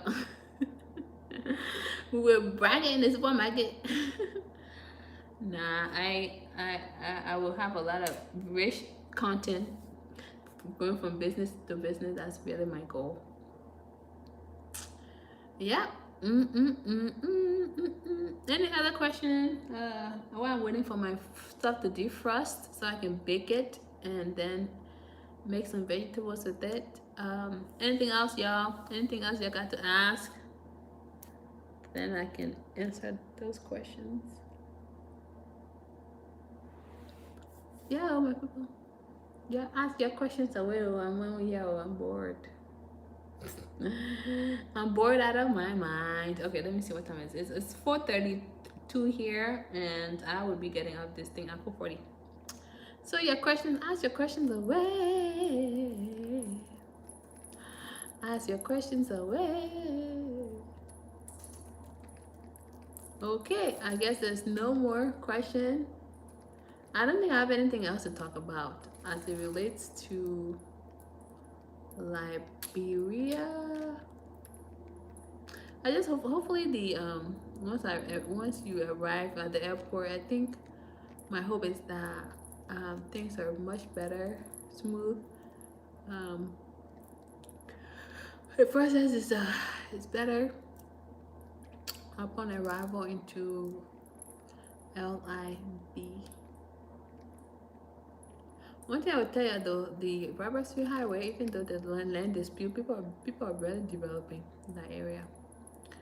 People are really developing there, doing well with the development efforts. Everybody just building their own houses, and the roads that lead to some of the houses not even developed. That's the major issue. Yep, yep. What's up? So y'all gonna be on this thing and don't talk anything yet. Y'all want to count my stuff? You can't talk. I want to hear from y'all. You know what I'm gonna do? I'm gonna open my live show to you guys so you can join the live and participate. What are your thoughts on ice making? Yeah, I have a video about that on my channel. Like the top 5 businesses to have in Liberia. If you watch that video, you're gonna see that's part of it.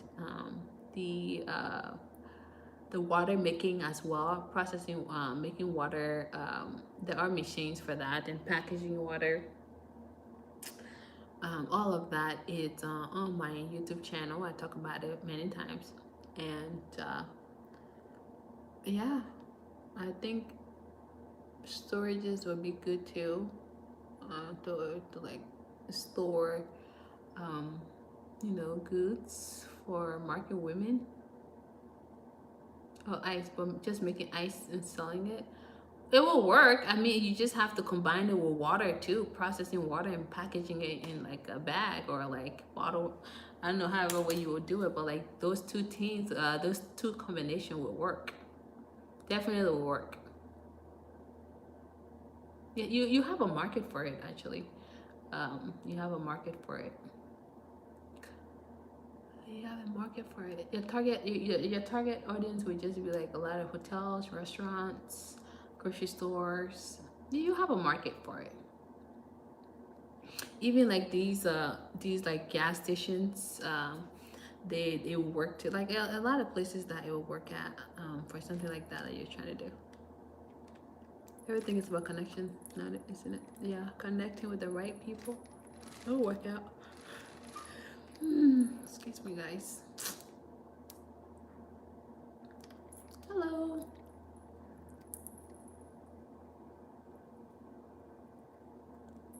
How's the internet situation in Liberia?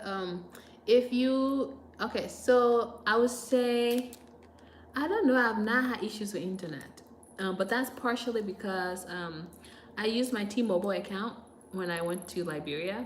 It's 3G. I used my T-Mobile account and I didn't really have issues with my internet. Um, then there were times actually when I went back before COVID, because I just came back from there. This is during COVID, but before COVID last year, when I went back to Liberia, I used the $50 internet that would like last me for such a long time. So I used that. So that worked. Um, I didn't find any inconsistency. Sometimes I'm just really a little surprised on what people do. Stay here. Yes, they do have the box that you can purchase, and it can be in your home. That is a little costly though. Like it's $50 plus.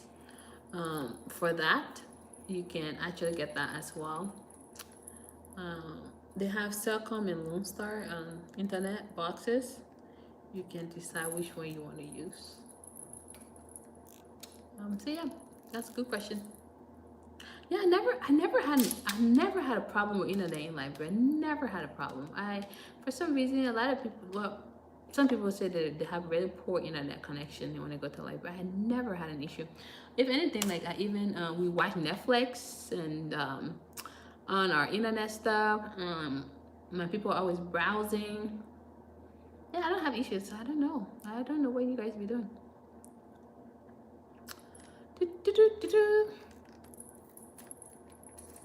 Any other questions, guys? That's a really good question though. I like the engagement, and people are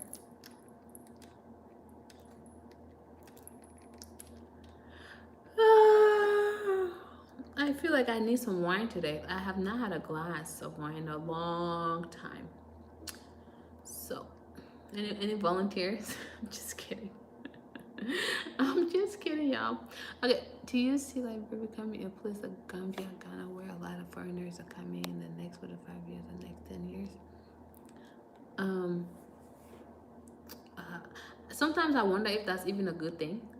To be honest with you, to be quite fair, I think Liberia, the whole land ownership and Negroes and non-white owning and versus the white people investing, I think that also plays like a role in that, or just like much of the involvement. I know the Chinese people are heavily involved there when it comes to some businesses and some other efforts.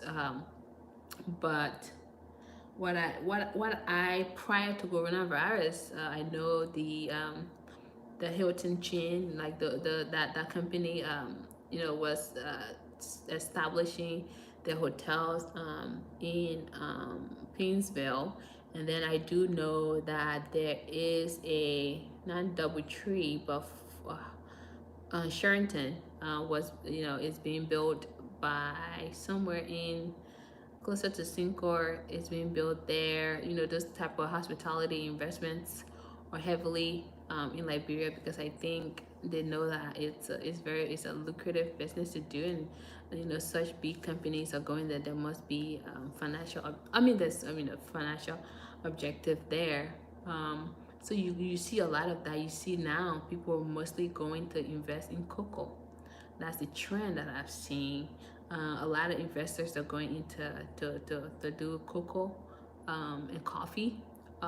People are going more into that business as well. So would it be like Gambia and Ghana? I'm not gonna really. It's hard to tell, just because some of these places is based on trend. Um, is based on, yeah, it says good night. Take care, be blessed. With chat, my brother neighbor. That a lot of it is contingent on trends. You start a trend and everybody follow the trend. And that's where that goes. I think also when you see when you Google some of these places, they're having some effort to remove some negativity that has been placed on the internet about the country. Therefore, it welcomes more investors. I know Paul Kagame of Rwanda, he did that. He wiped, Google. If you go search on Google, it's really hard to find like something terrible. But because they invested heavily in the media presence, so there are a couple of modifications, and there are things that Liberia will have to do in order to have more investors coming in. But as far as the Chinese taking over, or where in Africa Chinese isn't trying to take over, right? But as far as foreigners occupying the land, I wouldn't necessarily think so. Um, yeah, exactly. Because I wouldn't necessarily think so. I think, if anything, we will be more influential in the development effort. Yeah.